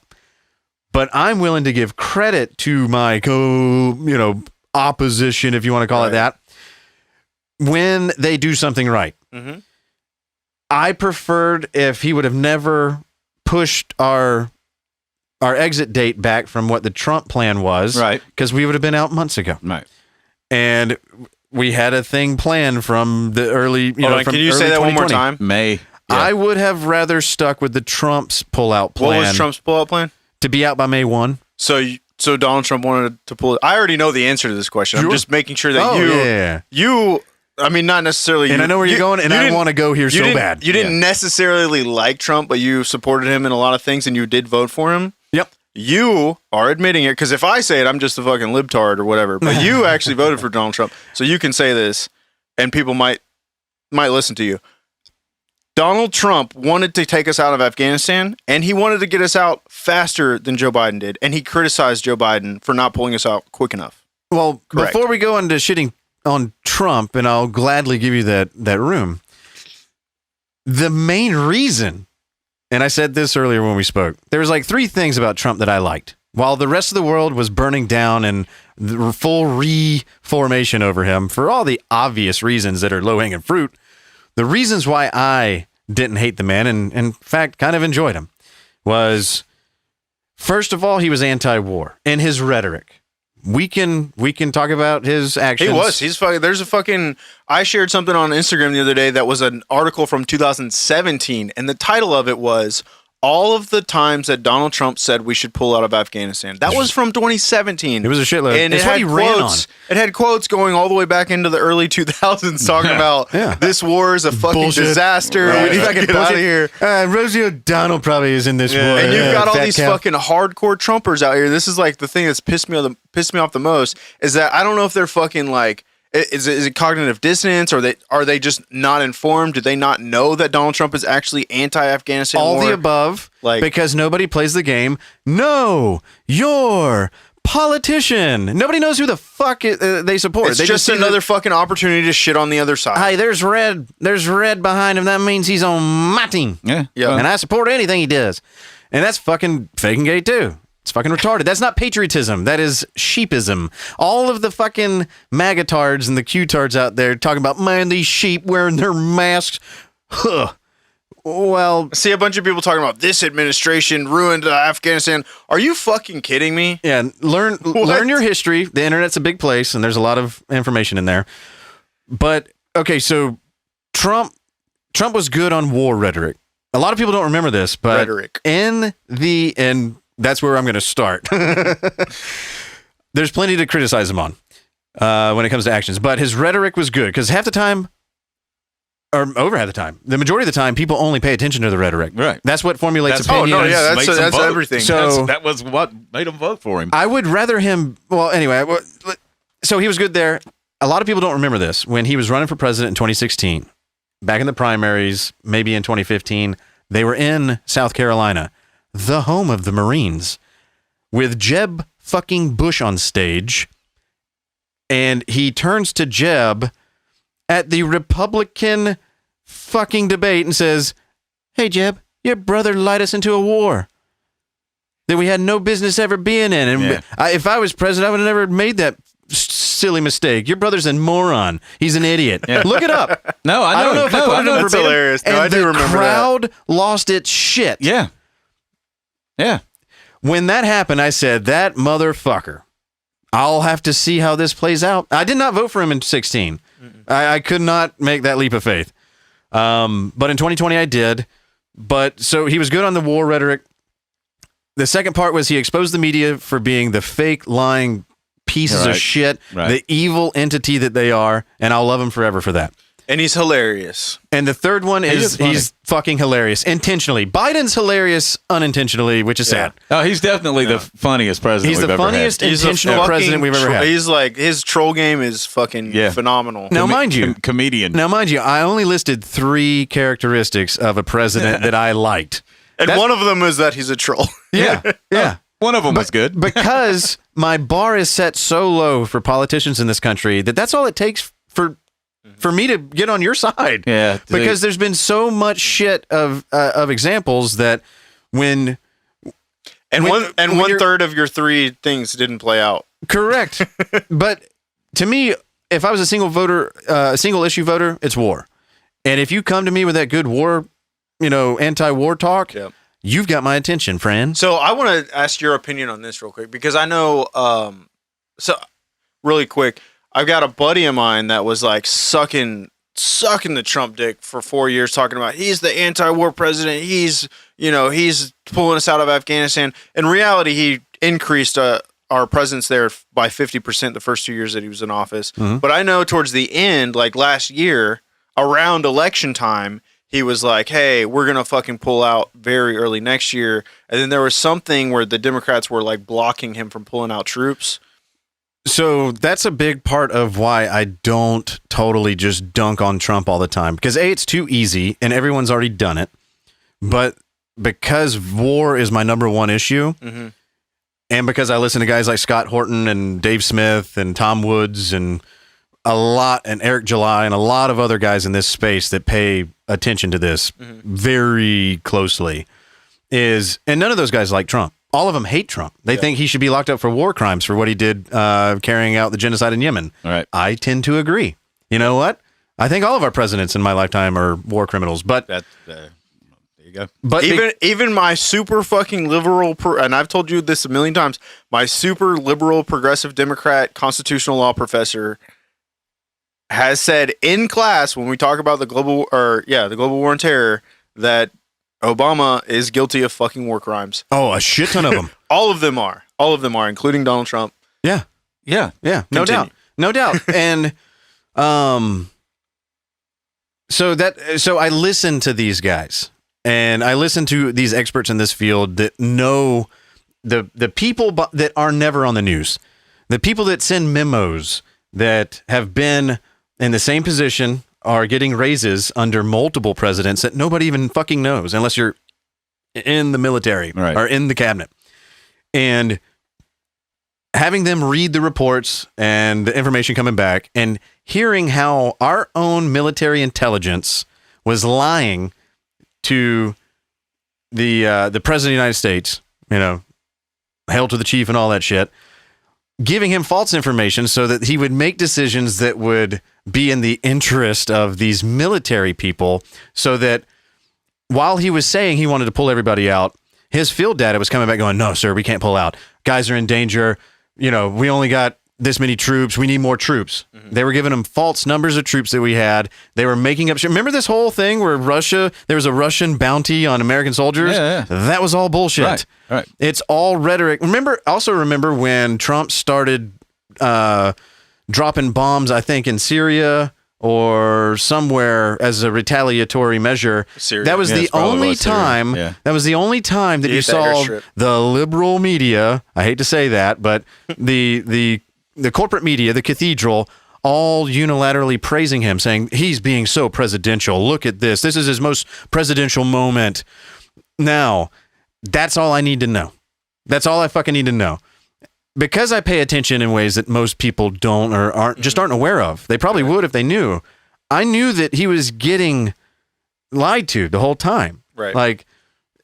So I looked at it as he's making what he thinks is the best decision because he's too stupid to know he's being lied to. And that was his biggest problem. He was never the guy to carry out the claims that he was making. And that's why I have always told you, I've said this from the beginning. If another Trump comes along, but a smart one, mm-hmm. a smart one, you know what? One that knows how to fucking use the system. I see it a little bit differently. I don't think so. Trump is very stupid in a lot of ways, but he's also very strategic in some ways. And I feel like what really happened was his actual feelings about the war are what they've been in the public for fucking 20 years. Mm-hmm. That he wanted to pull out of Afghanistan. When he got into office, they probably fucking told him, if you pull us out of Afghanistan, the fucking nation is going to crumble to the Taliban. Yeah. And you're going to look like a fucking jackass. And we're also going to take you on that brings me to a limousine ride through Dallas. Right. That's what brings me to why I was just asking you a minute ago about, well, at the end of last year, he was talking about pulling us out, and the Democrats blocked it. The reason I bring that up is because he waited until he lost the election, or he was about to potentially lose the election, to say, I'm going to pull us out of Afghanistan, even though he's been talking about it for fucking, even before he was in office. The plan was made in early 2020. That was when the designs were being drawn up. I think either January or November is when he announced I want to pull this out by May, and he set the January 15th date. Oh yeah, at least that's what I saw. Yeah, he's an idiot savant. Like, well, he was his worst enemy the whole time he was president. Yeah, because he was, like I said, he was not the guy to carry out the things that he wanted to, because he did not know how to wield power. Right. He was intellectually, when it comes to a power scale, the guy was a fucking retard. Look, Trump is a street brawler. That's what he is. Yeah, he's a counter-puncher. And when he goes up against an intellect, when you put a brawler against an intellect, the intellect is going to fucking run circles around them. Yeah, because the brawler's just going to go, oh, well, you look stupid and fat anyway, whatever. I'm fucking awesome. And next question. And the intellect is going to be going, hey, keep talking your shit. But I think it was very deliberate to hold that fucking move to the end of his term. Yeah. To say, like, I'm going to fucking shit on the next administration to come in. Yeah. And they're going to look like fucking idiots, and I'm going to look like a genius. Oh, trust me, as a I guess politically libertarian, he did the best presidential shit post-election. That month and a half, 2 months before January 6th, after the election date until the Electoral College day, as far as the moves he made and the people he fired and the people that he hired, it was the best thing he ever did. Yeah. But it was too little too late. Yeah. If he opened up his presidency that way, he probably would have gone down as the best president in my lifetime. But see, what he's talking about gave him today. If he would have shut the fuck up, I probably could have backed. Like, if he didn't have a lot of his bullshit rhetoric, and I think he needed to not. If he shut the fuck up a long time ago, then I could have supported him more. A lot of people could have. Yeah, a lot of people could have. Yeah. But so I think I told you this too, but I'm gonna keep coming back to that. This whole, like, I think he had that in his back pocket. That's the only fucking time in November of 2020. Yeah, is the only time that I said, "This is a bullshit plan." Like, this is not the time that you need to be pulling out of Afghanistan. The whole 4 years that he was in office talking about pulling out of Afghanistan, and in his campaign in 2016, I said, "Fuck yeah! I hope he pulls us out of Afghanistan." He waited until fucking November of 2020 to say, "All right, well, we're gonna fucking pull the troops out of Afghanistan." And I said, "Hold on a second." So, for people that don't know, when there's a change of power in the United States, that's like a traditional time for the Taliban to fucking start attacking in the first place. Oh, yeah. Yeah, they fucking ramp up their shit because there's fucking disorganization. Yeah. You don't know what the new president's going to do, whatever. It's just fucking disorganized. Yep. So they fucking attack. That's one reason. And then I'm like, this motherfucker is doing the shit on purpose because he just wants to shit on the, like I just said a minute ago. So that I said that shit, and this is, I'm sure I could find the receipts for that one too. Yeah. That's the only fucking time I said, this is bullshit. He's only doing the shit because he's trying to fuck Biden. For political means. It gave him today. I think that's what I'm talking about. You saw what he said? This first thing this morning. Trump gets up and he says, I think Biden should step down in disgrace. Yeah. Which is fucking retarded because in April of this year, he was saying, I can't believe Joe Biden's waiting until September. He needs to pull us out in May. Yeah. The fuck? Make up your mind. Yeah. Did we come out too soon, or did we leave too late? Here's the thing, and this is okay. There's a lot of directions to go in. So I'm going to try to attack them all. He should have pulled out within his first 6 months of being a president. His first initiative should have spent that first 6 months hiring competent people to make up his cabinet instead of hiring and firing and hiring and firing. Yeah. He just couldn't help. He was like, "Oh, you fired. You hired. You fired." You're talking about Trump. Yeah. Okay, I thought you were talking about. Dude, there was a lot of positions he never even filled, which is fine with me. Yeah. Hell, empty the entire federal government. I'm down for that. So yeah, obviously he should have done that. Part of me is I'm going to play the MAGA devil's advocate.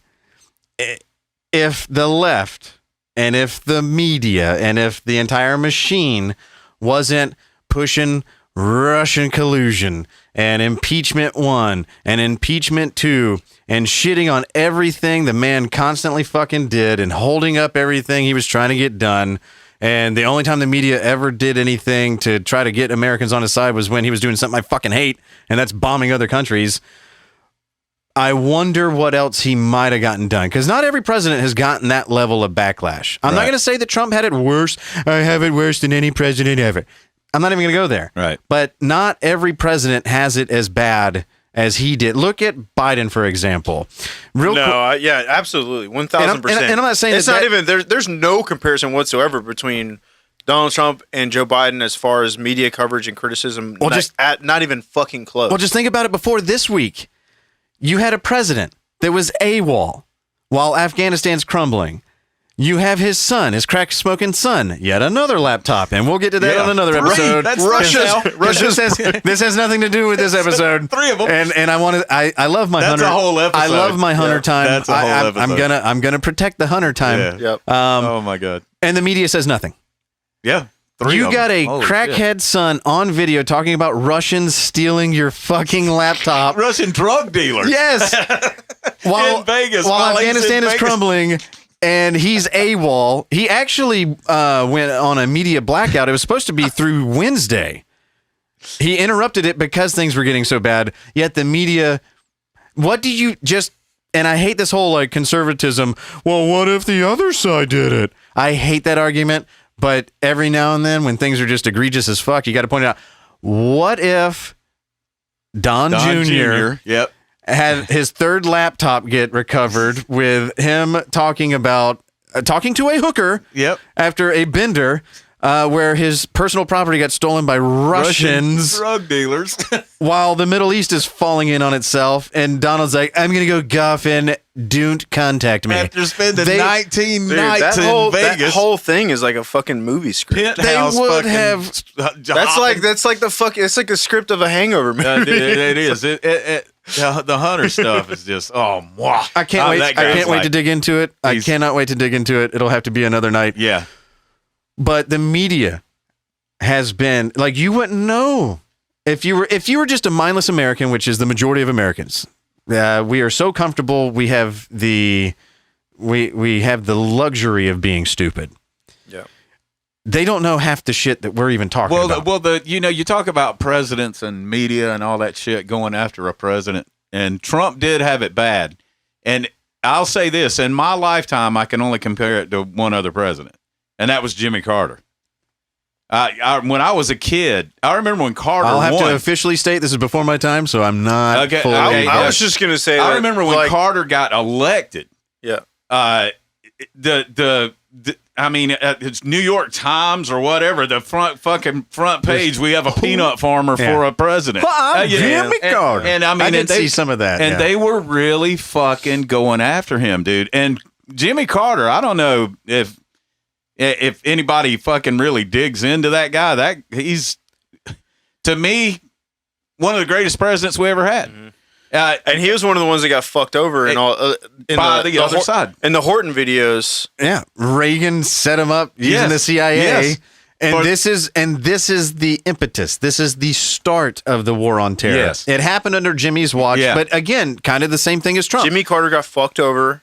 The same thing. Well, the Blackhawks ran into each other and fucking crashed. It was Well, here's the main thing, and I'm trying to bolster Yeah. your statement. Yeah, go ahead. While tying it into modern day, he wasn't the right man for the job. He was not politically sound enough. he wasn't. Because he was too good of a guy. right. Exactly. He's Conversely, Trump was too bad of a guy. Right. Equally stupid, Yes. Yep. but totally different spectrums as far as good and bad. but the same as far as the establishment looks. Yeah, at the it. establishment trying to just Yeah. nip at his heels Just the whole go at time. him. Yeah. And so that's why I say Jimmy Carter, good man, bad president. Yeah.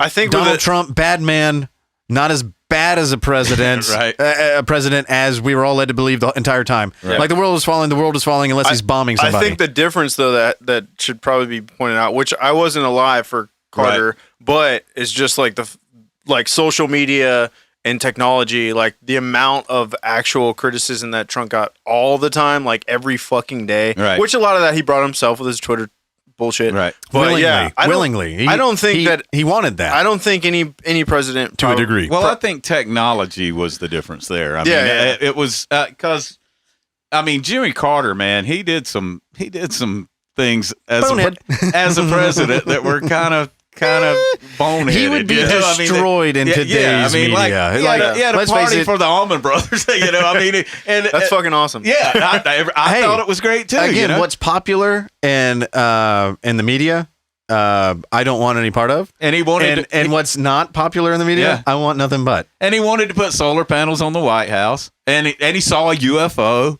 and I mean shit that they just slammed my him. man Jimmy. I'm just saying they just slammed I love this him. fucking guy. They piled Hey, I got on a him. soft spot in my heart for other guys named Jim that are from Georgia. But I don't know why. They did. They piled on him, man. They really did.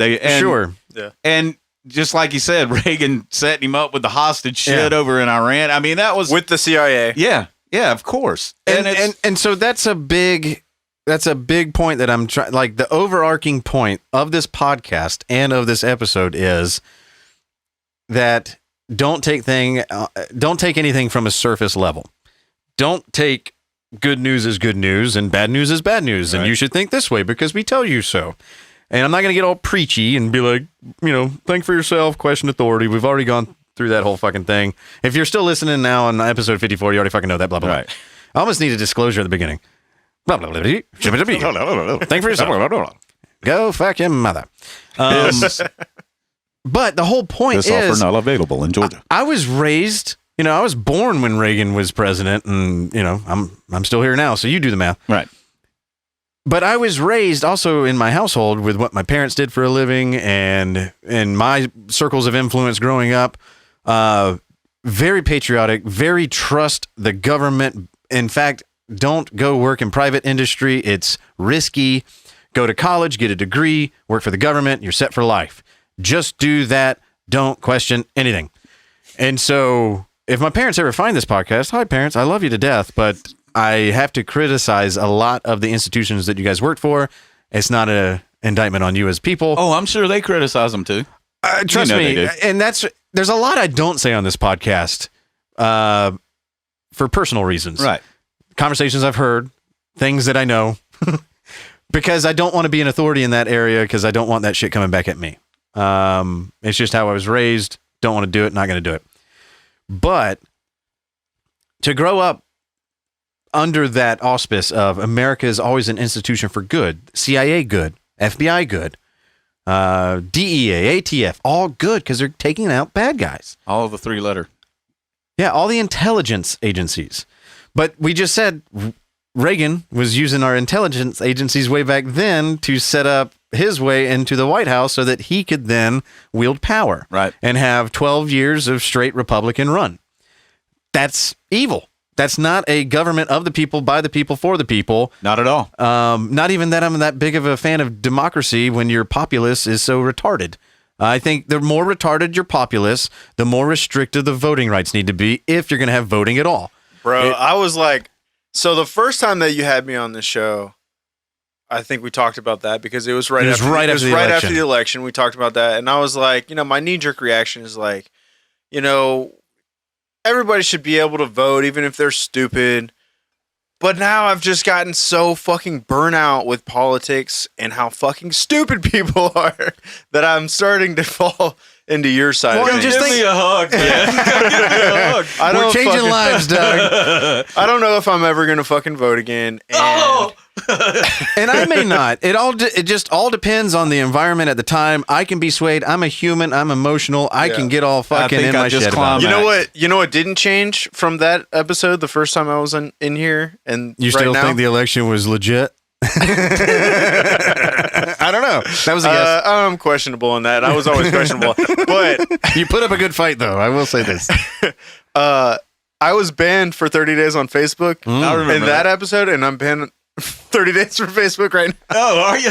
Yeah, they fucking it is bullshit too. Sorry for the caveat to the listeners, but it's fucking bullshit. So last time it's because I said somebody was like a pussy snowflake or something like that. Yeah. This time it's bullshit. I was just joking with one of my friends. He got this sick ass tattoo that's like a skull. No regrets. And no, it's like a skull with wings and shit, like on his throat. Yeah. He's like a biker dude. He was actually an Army Ranger. He was actually in Afghanistan. He's a fucking right on. He's crazy. Shout out to that dude. Yeah, Jake. Yeah, no doubt. Jake is a fucking badass. I'm gonna tell him I give him a shout out in here. Fuck yeah. But I said in the comments under the picture on his tattoo, I said, I'm gonna punch that skull in the face. And fucking immediately Facebook's like ban 30 days. Wow. Bullying and harassment. You can't even fuck with your buddy. Yeah. And then I took a screenshot of that and I posted it on my Instagram, and Instagram fucking hit me and was like, your account may be deleted. Well, at least you got a warning. Yours truly got banned, like completely banned with no capability of being reinstated from Discord this past weekend. Oh, shit. I got my first social media ban. Cha-ching. Yeah. But you want to know what it was for? What? I didn't. Oh, no, you told me about this, yeah. I didn't even do anything. Like, I didn't even put. You were just a member of a fucking Discord channel. So right? I followed the way that Discord is set up is you follow servers. Discord is like a server farm. You get connected to different what they call servers, basically group pages that you want to follow. If it's Facebook, it would be a group. So I was following anywhere between 20 and 30 servers. A lot of them were Patreon subscription based podcast groups or servers that I was in that I actually really enjoyed. It was the only way I could actually listen to or watch their podcasts as they recorded live. But I was following at least one server that was deemed non-essential by Discord and their safe and security team. Because I got an email just out of the blue Friday night, 7:37 p.m. or whatever, saying your band has been basically dissolved with no recourse. I didn't get a strike, a warning, a heads up. Hey, man, you might want to unfollow this. We've noticed some activity. None of that. It was just you're gone.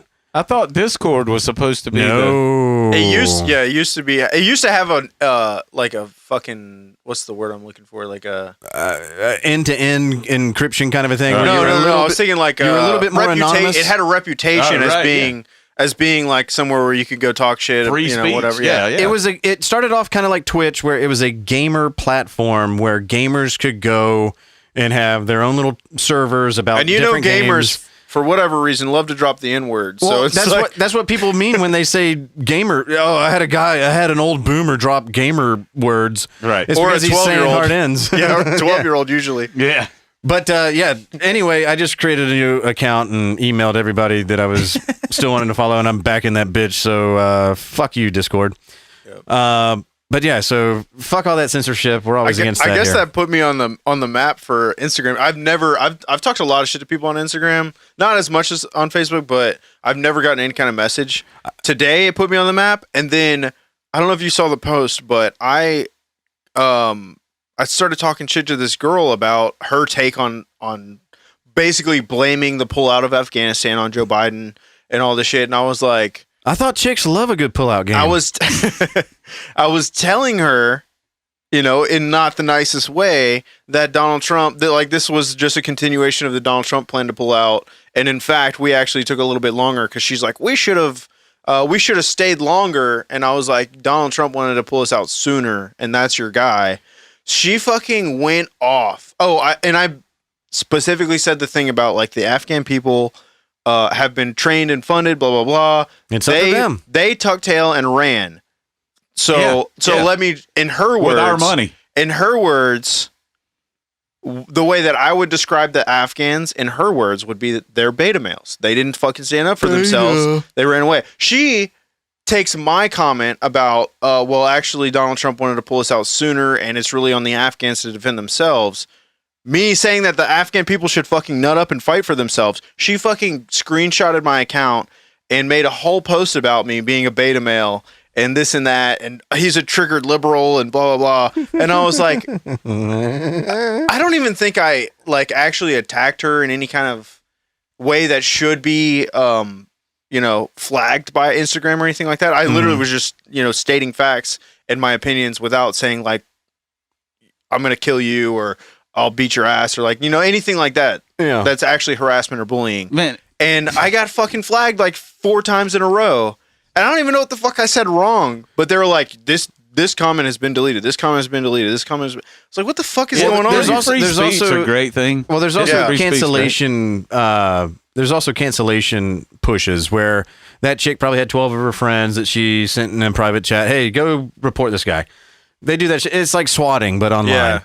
Yeah. That's why the true art of trolling is to never let people know where you're coming from. Keep them guessing, keep them confused. Right. As long as they remain engaged, the troll wins. So the best way to do that is to never let them know whether you're against them or for them. You're just there to fuck with them. And they can understand that you're there to fuck with them. And the second they say, oh, well, you must be a liberal, you fucking bend into it. And you start saying liberal things that they agree with, and then you immediately go on the complete opposite. And you just fuck with them. This swole Marine dude got on there, and he was obviously simping for her, and was like, he didn't see the original post. Hey, bro, this chick's got definite cleavage, so we're all going to need to back off a little bit he's here. fucking like, he didn't see the original post where I called her out about the Taliban. Like, if I wasn't so busy standing up for this woman, I'd be asking her out on a nice fucking seafood dinner now. He goes on to... You're cock blocking me, bro. He goes on to the post where she calls me a lib and this and that and starts talking all this shit to me, and I went to his profile and I was like, oh, this guy's a fucking Marine. Let me just ask him straight up what's his opinion of the Taliban tucking tail and running. I sent that shit to him. He never fucking responded again. Oh no, bro. You're inflicting upon my dick game over here, bro. My digital dick game be strong. I was like, I sorry. ain't got no time for reality. I was like, sorry, bro. And I said this to him straight up. I was like, you're being a fucking simp right now. She's not going to fuck you just because you defended her on Instagram. And that was basically the end of that. Well, and that's another thing. Let's bringing it back to this topic on hand is you got so many people that are just so entrenched in their own fucking ideology that you've got conservatives. Everybody's like, oh, Biden's embarrassing the nation. Go fuck yourself. You're no better than when the media was praising Trump for bombing Syria. You're bitch fuck cucks. That's a term I stole from Reed Coverdale. Sean Hannity today. Yeah, total fucking ass fuck. This is funny as hell. I'm on the way home from work. He starts playing. Ice Cube? He starts playing the Biden speech today, and I think he's going to play it through its entirety, and then he stops about just bring any of the hits. He stops about 10 minutes into it, and just to say, yeah, Joe, blaming your loss on everybody else. Yeah, do that, Joe. And I'm like, I turned it off at that point. I was like, I don't even know why you listen. I don't even know why you listen, Doug. Dude, well, and the only reason I do listen is because, and I told you this before, I like to get shit from every side. You know what I'm saying? Yeah. I like to get the hard-ass liberal side of something, the hard-ass conservative side. Did you hear that, Jim? He likes to take it from all sides. I like to, yes. He likes it liberally hard. Liberally, all around. Be liberal with that hardness. But I like to, I like to get information from fucking anything I can and use that to just shit all over them. Yeah. Which is what we do. That's how we live. I don't subscribe to any tribe, so I can shit on all of them. I don't give a fuck. I don't care. See, and I don't care about any of them. And I just need to jump in real quick because I love that you do that. And I think that the difference might be a generational thing, just the age gap that we have, because you'll get your information from all the different mainstream news they're not all mainstream, though. In comparison to what I'm about to say, right? You do. Right. And what I do is I get all my information from podcasts, from internet. Right. And I'll listen to all different sides, but it'll be people that aren't sponsored by Raytheon or Boeing or whatever. Right.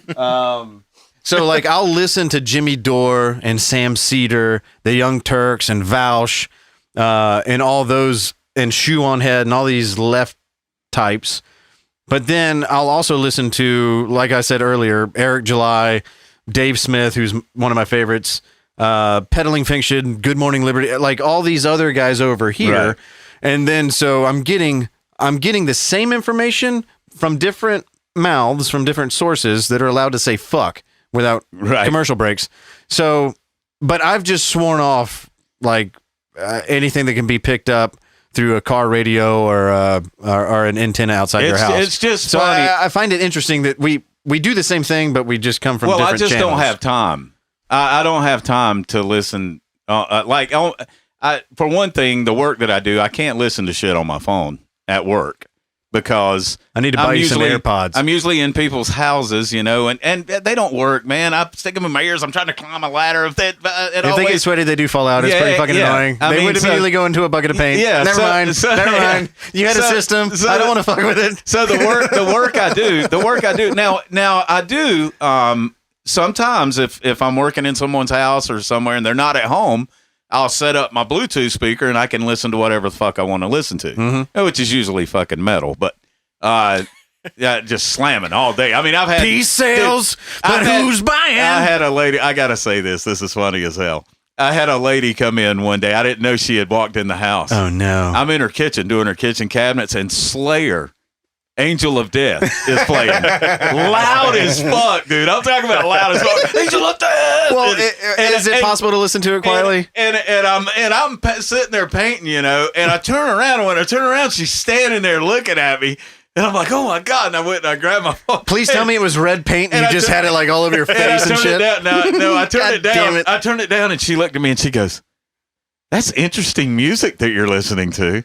That's what I said. That's what I draw my inspiration from. That's what I told her. Oh, I no said, shit. I'm sorry, Doug. No, I didn't say that's what I draw my inspiration from. I said, that's me. That's what I listen to. That's me, you know?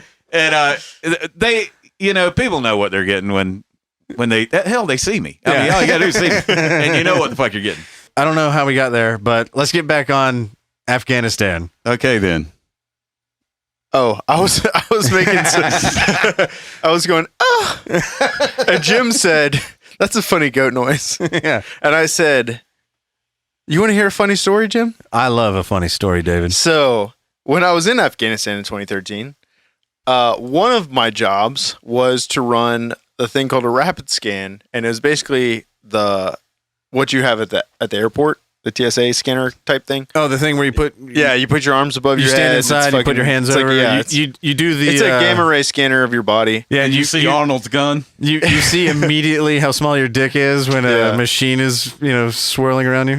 So there's a couple things that we used to do. So the reason I thought of it was because you said something about goat noises. So what we would do sometimes, or So all the time, the Afghan nationals would have to come in and obviously get scanned to get onto the base if they worked on the base. And there were some of the soldiers that I worked with, not me. I would never do this. They would make goat noises. I wouldn't have you in here. They would walk. They would walk in and get scanned, and as they were walking through, somebody would be like, meh, or something like that. Yeah, that was a pretty good one, actually. Have you been to Afghanistan? I'm a Jim Brewer fan. I was a fan of Goat Boy. So yeah, no, they definitely didn't take too kindly to that. They were fucking pissed. Hey, why do you gotta talk about me girlfriend? Yeah, one day somebody finally fucking said something to one of our the Afghan contractors that we worked with, and he came up to us and he was like, "Hey, you guys shut the fuck up." And we were like, "What?" And he was like, "They're getting mad because the goat noise." You're doing them too good. Which, by the way, the Afghan contractors thought they thought it was fucking hilarious. Oh yeah. The other thing that we would do is when they'd come through the scanner, we would just point at the screen and laugh. Because it's a fucking X-ray. I mean, it's not an X-ray, right through those garments. Yeah. So I mean, you can't. Soft tissue is visible. Yeah. I mean, you could see a little bit of an outline if there was something to see. Yeah. So we would point at it and laugh just to be fucking assholes. Oh my god! And they're wearing sheets. The worst TSA ever. Just fucking pointing at the computer screen and laughing, and then. So that was another thing that the locals didn't like too much. But the Afghan contractors, they were like, to fuck with us again, they went to the porta-johns and would go fucking rub their meat and get an erection before they would come into the scanner. Oh, to be like, yeah, you're looking. So they're making us look at their erections. Yeah, who's So gay it now? was- No, guys, Bud is gay It was, because he put his dick in my mouth. Yeah, that makes him gay, right? Yeah. Right, guys? Yeah, so that was fun. This is even better. So you can save images on these things. Just And, Control P. I don't print remember. screen, I think you had and to then Control S. it was and prob- then it was drop probably it down like to a drum. Yeah, I know. It was probably I've been told that this is possible. it was probably just a right click save type thing, but there was some Thank you, Bill Gates. there was like a whole bunch of just stupid bullshit poses that we did because we had nothing fucking better to do in Afghanistan. Oh, sure. Caveat. It wasn't just the Afghans that would go into the porta-johns and take gamma ray scanners of their boners. Maybe a couple of Americans probably did it too. But anyway, Did they have Blue Chew in Afghanistan? Because that would have been the easier route. I would have just popped a couple of those and fucking went wheeling and dealing right in that bitch. I'm and been sure like, we probably check this could have shit got out. that I'm actually. sure but- they've got some horny goat weed. Yeah. but mean, they fuck. fucking You're right there. there with was the source. there was a bunch of saved photos, and then so when the new command came in, so when This one sounds like digital Gitmo, by the way. when one unit, it basically was actually so fucking. Oh my God. When one unit is leaving Afghanistan, getting ready to leave, another unit is preparing to come in. Hey, boys. You're You're going to want to look in the third shelf. I forget the name for it, but they come in and do like they have an advon come in, advance party come in, and it's basically like the command of the battalion or brigade, whatever the fuck's coming in into the country to replace you. They would come in and get like a rundown of the situation on the ground, look at the operations and all that kind of stuff. So we had that come in around like we were going to leave in January of 2014. Mhm. They came in like October, November of 2013. And when they came through, they were like, yeah, show us how this works, whatever. So there wasn't like there were set times, set pushes where we actually scanned people through. Mhm. It was like 9 a.m., 12 p.m., like whatever, set times. It wasn't one of those times when they came in. So we were like, yeah, this is how you do it. But since there's nobody here, we'll just open up the saved files. Oh, no. we'll just show you some of the saved photos. File of dongs. The first fucking thing that comes up is like somebody's fucking boner, a gamma ray boner. Gamma ray. And so the guy that was at the computer, I was standing behind him because I was his team leader. I'm watching him. He's like, click, click, click, click, click. Like, hurry up. Tries to fucking click through like 5 photos, and all 5 of the photos are all just fucking like Boners. somebody, whether it's an American or an Afghan with a boner, doing a pose in the fucking X-ray scanner. Hey, we're all just excited to be here, sir. Just serving. Hey, Technology's a wonderful thing. yeah, we're just saluting everything. Yeah, no, you do a lot of stupid shit when you're in Afghanistan or any Well, deployment. you got any Any deployment. Yeah, you got a lot of time to kill. Yeah, well, that's a bad way to put it, but yeah, that's it. Ba-dum-tsh. Yeah, bump bump. But yeah, you do. You get a lot of that's the thing. Is the mental part of fucking Passing time. being in. Well, just being in a confrontation, with an armed enemy. You never know when that shit's gonna hit. I mean, you can be sitting there eating fucking dinner. You can be whatever the fuck, and then a fucking missile comes in and you lose half your buddies on the other side of the road. It's fucked up. That is fucked up. Yeah, Absolutely. Yeah. That's why veterans have the fucking darkest humor. It's understandable that everybody that went over there did nothing but experience trauma. The people that lived there have probably only lived with trauma. Right. Their whole life. Yeah. And it affects everybody very differently. Right. Sometimes it sits and waits and it'll arise 2 decades later. Right.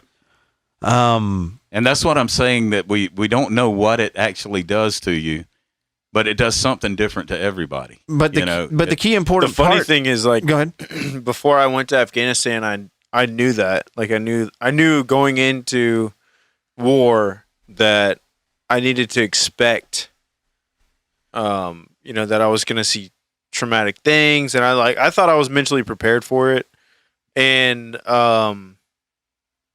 I told myself, and like I'm married now to a different girl, but I had a different girlfriend at the time when I first got the news, like that we were getting deployed. And I remember her freaking the fuck out and being like, "Oh my God, like I'm so worried about you coming back different." And I just remember telling her, like, I know for a fact I'm not going to come back different. Like, I'm mentally strong. At the time, I was like a super hardcore Christian, and I was like, I've got faith in God, and He's going to get me through this. And, you know, I know for a fact I will not let myself be different when I come home. Right. And that was a fucking lie. Yeah. You The can't. lie detector test determined that was a lie. Yeah. There's And, no way it can't affect you. Yeah, There's no. way. And I I would be human, more man. freaked out if it didn't affect you. Yes, Yeah. I would Because I'm too, more for scared sure. of sociopaths than Yeah, people absolutely, that are capable of feeling feelings. Right. I don't think we should be driven by our feelings, and that's why I totally rail against the emotional escapades that we're all, you know, that seems to be the modern call of the day. But I think that's also because once you've dealt with trauma and stress and death and the worst aspects of that humans are capable of doing to each other, it not only fucks you up, it fucks you straight. Like it That's what I'm it saying. realigns- It fucks you up and prepares you. it at the same time. readjusts your view on life. You're not Right. so like somebody else is complaining about a microaggression. You're Right. like, I want to throw you into a killing field, Right. not because I wish harm against you, but you need to experience some actual fucking pain Right. because your luckiness to not experience that does not withhold you from it does not put you in a position where you can start telling other people that have experienced that how to think, what to say, and what jokes they should tell. Mm-hmm. And I think that might be the root of why I am how I am and who I am is, I guess, just growing up in an environment where you never knew if your parents were coming home, and one very unlucky day, he didn't come home, and I'll tell that story later. But I think once you've lived in that world, and I'm not trying to say that I've lived the same life as somebody that's went to war. Trauma can be experienced in any zip code, and it can affect you very differently, no matter whether you're in a war zone or you're in the hood or you're in an abusive home. The effects can still have the same long-lasting sting. My thing is that for those that have never experienced it, or for those that think that they're trying to protect everybody else from experiencing it, those are the people that I have no desire to listen to. Or that think that trauma is getting their iPhone taken away from them, or Yeah. that's trauma today. Yeah. I mean, or my internet went out for 3 hours, my and internet's oh my down. God, I was in the middle of a totally bum-ass Netflix series. Oh my god! I guess my point is in some weird, probably selfish way, I'm trying to relate to you, David, and anybody else out there that has been in a war zone and maybe this is the wrong thing to do. Maybe this is not the right thing to do. I don't know. But trying to assimilate myself with potentially what you might have seen in a war zone by trying to have some level of understanding, which I'll never be able to do because I've never been in a war zone. right. But my overall concern is more for the vets that are here, that are watching what's going on, and to try to not be in a position to where I can't relate to them, which is a hard thing to do for a civilian. But I guess if there's a conversation to be had from a civilian to a veteran, I know a lot of people, get cringy when somebody says, thank you for your service, like this kind of thing, or like the yellow ribbons on NFL jerseys and all the pomp and circumstance after you come home. Does any of that help? Or when you're dealing with regular, everyday, normie civilians, like does the thank you for your service, does that do anything? I'm curious because I can't answer the question because I never served. Before you answer, going through police funerals and having a lot of people come up to me saying the things that I know are well-intentioned, I hated it. Mm-hmm. I hated every single one. I appreciated where their heart was, but I didn't want to hear it. Even to this day, if I come across somebody that is aware of who I am and my family past, and I don't want to talk about that with them. I don't want that coming from them, right? Because they don't They don't know what it's like. Right. And so I hate that that's there, but I don't want that recognition from somebody that's never really done it. Is that something that's accurate or? Well, I mean, I can't speak for all veterans, but for me and like my closest friends, when it comes to like thank you for your service, like I understand that that's like that's somebody like coming from a good place and like it's a cordial thing to do. Yeah, patriotic. So I'll just say, like thank you back or whatever. I don't really particularly care either way if you thank me for my service. Like we signed up for this for whatever reason that we decided to sign up for it. Like it wasn't for most people, I'll tell you for a fact, it wasn't out of some fucking like super patriotic, duty to my country kind of bullshit. It was like, hey, I want to blow shit up. Some people blow shit up because they were like, I want to kill people. Right. Other people are like, I'm out of options. So if I don't join the military, a lot of people, I'm going to jail. Yeah, I mean, the military literally fucking recruits, from poor communities and shit like that. So it's like, well, I will say this: I come from a family that's not super educated. Like I'm one of 6 siblings that even graduated high school. I think I'm definitely the first one that went to college. My parents never really pushed us to do that kind of stuff. So for me, I remember having a conversation with one of my best friends in middle school. Actually, I knew as far back as middle school, like that's like college isn't really like in my future. Right. And he is this motherfucker's he's an idiot. I love him. He is probably one of the best fucking soccer players in the United States. And he had a full ride scholarship D1. And, we were too much of party animals and he fucked that up. And, whatever. I'm not going to say his name, but.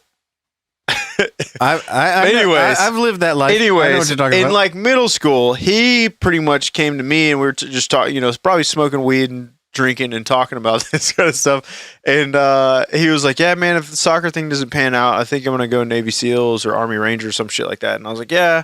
Now, I didn't give a fuck about school at the time. I was like getting in trouble for fighting and like doing drugs and shit with my brothers. And I was like, yeah, that sounds fun. I think I'll probably go to the Army too. And so that was it. I mean, it's not like, it wasn't like I grew up being like, oh, I have this fucking patriotic duty that I need to serve my country.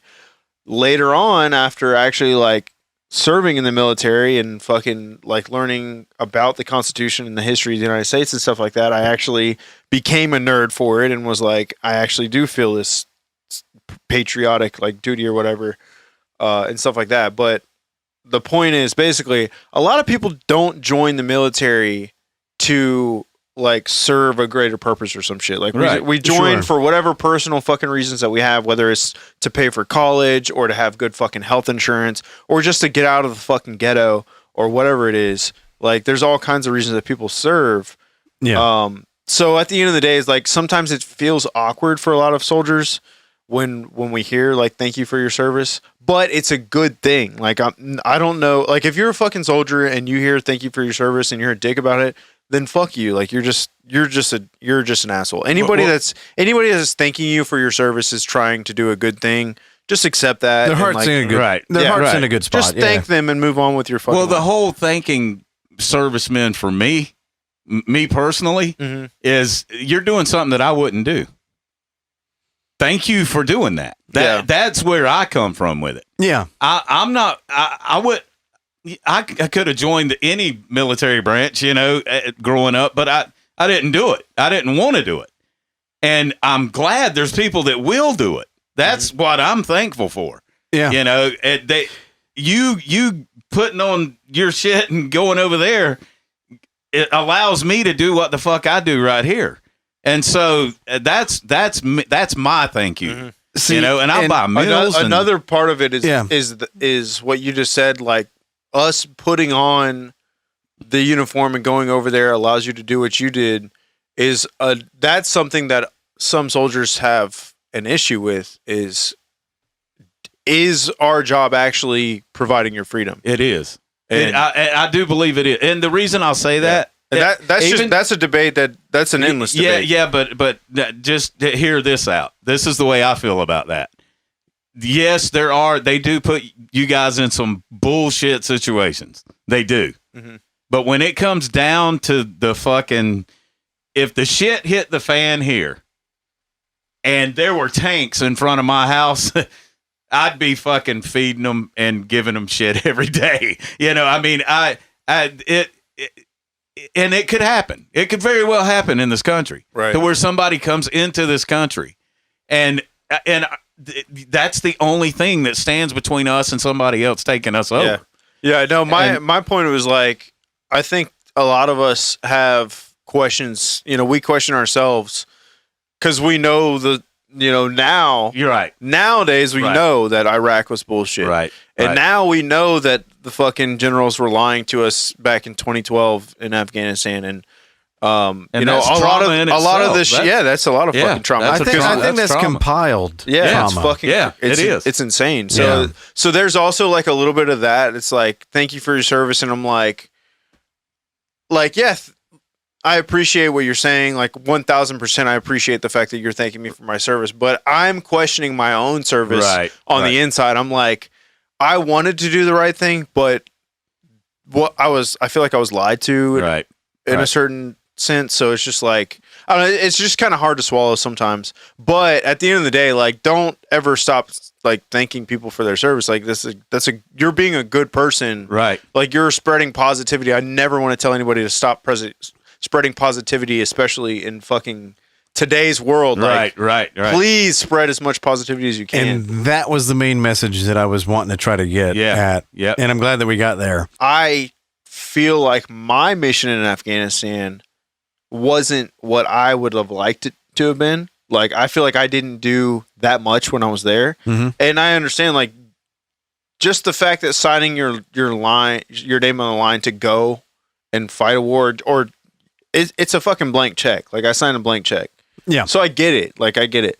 But I signed up to be field artillery. I wanted to go blow shit up. I got deployed as basically a fucking glorified gate guard. Okay. And also, like, I'm in the National Guard. Been in the National Guard for 13 years. So people will try to shit on, oh, you're National Guard. The reality of it is the National Guard actually deploys probably around as much as the active duty component does. And the National Guard, most of them were active duty. Right, yeah. It's like, it's a bunch of fucking active duty. It's actually a lot of Marines. Yeah. I've had so many fucking Marines come to my units that are like, they were active Marines and then they come to the National Guard. To me, it's the equivalent of it's the equivalent of like the Navy shitting on the Coast Guard. Yeah. Because they can only go so far out. It's like, hey, I don't know. Fuck you. But we're all fighting for the same fucking team. Yeah, dude. no, at the end of the day, like, the Taliban doesn't come up to you and fucking ask you what branch of service you're in or anything like that. Like, no. If you're in Afghanistan, and especially if you're combat arms, which I am combat arms, you're going to be fucking fighting at some point, right? Sure. And so, like, I know a lot of National Guard guys that have deployed fucking 5 or 6 times, infantry guys that have done some crazy shit. Unfortunately for me, I got stuck doing entry control point stuff, which was, like I said earlier, like scanning the locals coming in. I ran a Gamma, basically X-ray machine for vehicles. So, like, I scanned the vehicles that came in, and then if there was like some kind of anomaly, that vehicle would get searched by a drug dog and a bomb dog, and then we would have to go hand search it, or whatever. And there'd be like a BOLO list, and be on the lookout. Yeah, BOLO list. So yeah, thank you. And be on the lookout. Dude, that's just as dangerous as being out there. Well, yeah, no, that's fucking that shit. That fucked with us because it was literally like the fucking secret squirrels, the fucking SF guys, and the intel people you the entire time. Well, the intel people gave us briefings, and they were like, hey, this is the BOLO list. There's a blue bongo truck that's supposed to be here tomorrow. It's going to have 200 pounds of explosives on it. Yeah. The very fucking first thing you see the next day is a blue bongo truck. Right. And you're like, oh shit, we got to search this. So we run it through the scanner. There's some weird shit. Most of them are full of dirt in the bed, and the gamma scanners don't read through dirt. So you're like, okay, well, we have to let it in, but the gamma scanner technically didn't actually read through all the fucking dirt that's in the bed of that thing, and it's supposed to have 200 pounds of fucking explosives on it. So then you let the drug dog and the bomb dog search it, and still in the back of my head, I'm thinking, well, the fucking gamma scanner can't read through the dirt. Can that dog sniff through the fucking dirt? Can it tell if there's explosives in there? Because next thing is me putting my fucking hands in it. Right. Yeah. And so that's what goes that was through one your thing that head. fucked with me. The dog should be able to, but you don't know what they're willing to do to that dirt Right. to prevent that, to make you put your hand in there. So that was like, And I'm just saying that's what would be racing through my head. Well, yeah. Yeah. Dude, that's, like I said, that is every bit as dangerous as having them fuckers just shooting at you. yeah, no, every day it was like, That your same level of tension at all times. Yep. Yeah, I mean, every day it was, hey, you're supposed to be searching this vehicle that is supposed to have explosives on it. Like, okay, so I'm just waiting for a fucking vehicle. And to blow even up. if you never find anything, that alone. Yeah. Well, no, I mean, when we were going through our pre-mobilization training in Mississippi, we had a battalion of soldiers from Guam come in, the Guam National Guard, and they were doing the same thing that we were doing in another. I think they were actually in Kabul, and so this is 2013. You could probably fucking look it up. A VBID, so a vehicle-borne IED, blew up the ECP, which is what I worked, but they blew up the fucking base in Kabul, and 2 or 3 of the soldiers that we worked with, like, directly in our pre-mobilization training, got killed in that VBID blast. And then like a month later, the embassy actually in Herat, which just got overrun this past week, that got hit with I think it was the biggest fucking VBID possibly in the entire Afghanistan war while we were there. And then I think I remember the embassy blowing up. I remember that. Yeah, that was bad. And then the whole time we were there, the fucking intel people were telling us there's going to be a semi truck or a fuel truck completely slap full, the biggest fucking bomb anybody's ever seen. It's going to level the base. If this fucking truck gets in the base, it's going to level the entire fucking base. And so that was Cool. what Where the fuck that's are what we our were fucking drones looking to for stop every day. at 249 miles out? Yeah. But even knowing that much, like that was like what was on our brain every day. I still every single fucking day was like, I came here to fucking do field artillery. I came here to fucking blow shit up, and I'm a fucking gate guard. And so then I come home and people were like, thank you for your service. And I'm like, yeah, but I'm just National Guard and I'm just a fucking gate guard. Like, I didn't really do that much. I'm not fucking SF. I'm not infantry. I'm not kicking down doors. I didn't kill a single terrorist. I didn't even fucking have to shoot my gun, thankfully. But like, there's just like all of these different fucking categories of like questioning, like, did I even go there for the right reasons? Did the government lie to me? Did I actually do shit while I was there? Like, I don't know. There's a whole bunch of shit. You can get lost in the whys, what ifs, and all that. Yeah. And then we lose people. Luckily, so we had a lot of people get injured from IEDs because my unit did the ECP, but our battalion ran the entire base. So our headquarters battery, they ran the entire base operations, and one of our batteries did mounted patrols out into the cities, and we would go, like, I could volunteer. I went out on missions and rode out into the cities and actually did. That was more like the infantry shit, Right. but that just wasn't my everyday job. Yeah. But on my off day, I could volunteer to go out with them. We had like 5 different trucks. We use MATVs and MRAPs, so those are like the big fucking beefed up armored trucks. This is like way past Humvees. Humvees became obsolete. Yeah. So we had to get these big fucking badass armored trucks. So we used those, and we had at least 5 of those get fucking blown up. And like one of them, I think the worst thing, luckily for us, the worst thing that happened was that one of those trucks got blown up and flipped onto its top, and the 50 cal that was in the turret crushed the guy's hand. And then most of those people in all 5 of those trucks got very, very severe traumatic brain injuries. So they're fucked up for life. Yeah. Their brains are fucked up. Their mentality is fucked up. Like, most of them have been on medication since we got home. And that's I'm saying, like, luckily we didn't lose anybody. I genuinely feel that there was a significant event globally and geopolitically that happened this week that's still ongoing. We have no idea what it's going to be like next episode, but this was something that needed to be addressed. And David, I want to thank you very much for coming on to tell your side of the story and give your opinions on certain things. I don't know if we did it justice, but I hope that we at least conveyed a few ideas that might not have been previously understood. But I don't know, guys. Unless anybody else has anything else, that's going to be it for me. I mean, I would just say that. So you got me into talking about all that stuff by talking about how you were, I guess, like trying to relate. Mm-hmm. And I want to say I appreciate that, and I think that you should definitely do that more with anybody that you want to talk to about this kind of stuff. And I don't have any problem whatsoever talking. Like every person's different in everything. It doesn't like that's across the board with anything. Like nobody is there's no monolith to a lot of things. Yeah. So for me, I don't give a fuck who I'm talking to unless they're just like a complete idiot on the subject. I appreciate having the conversation.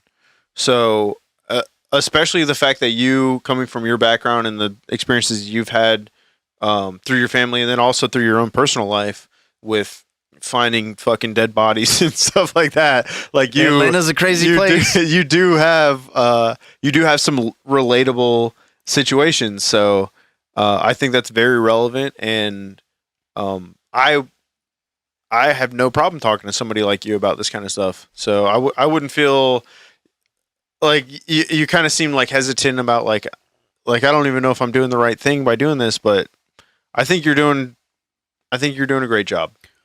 I appreciate the fuck out of that. So turn the fucking news off. Go spend time with your kids, hug your wife. And share this fucking podcast. Get outside. Go do something good for yourself and good for the people around you. You will be better for it. You will be happier for it. And, selfishly, you'll be around for our next episode. So, and while you're at it, share this bitch and listen to David. Also, follow Through the Muck and the Mire. I was about to say that. On Instagram and on YouTube. I wasn't going to say that, but... Hey, we all have lines in the sand, man. And like and share my shit too. Yeah. I've actually been going off about this Afghanistan stuff. I share a lot of other things on my Instagram page, like whether it's barbecue, which these guys have tasted my barbecue. They like my meat swimming around in my mouth. It has never left. It's heavenly. They love the taste of my meat in their mouth. Yes. But yeah, I talk about barbecue. I talk about jiu-jitsu, which honestly, I'm probably going to try to once again stray away from politics pretty soon on my YouTube channel and focus more on those kind of things. Bring me back in. Yeah. But as I started off with this episode by saying... You're going to have to create a new channel called Through the Hook and the Jab or something. Yeah. Yeah, I don't know. We'll have to think of something creative. But yeah, it's been cathartic. I appreciate you guys bringing me on, and I can't wait for the next one with me. Well, hopefully there's not another pullout from Afghanistan, because that means that something very terrible happened. I meant the next episode with me on Ignore the Rant, not the next fucking pullout of Afghanistan. Well, as you know, doors open all the time. Mics are always on. You're welcome at any time you want to come shoot the shit with us. I hope that it was cathartic. David, I love you as a brother, and I appreciate you as a friend. I'm glad to have you on, and God damn it, we'll be here next week. Love you too, guys.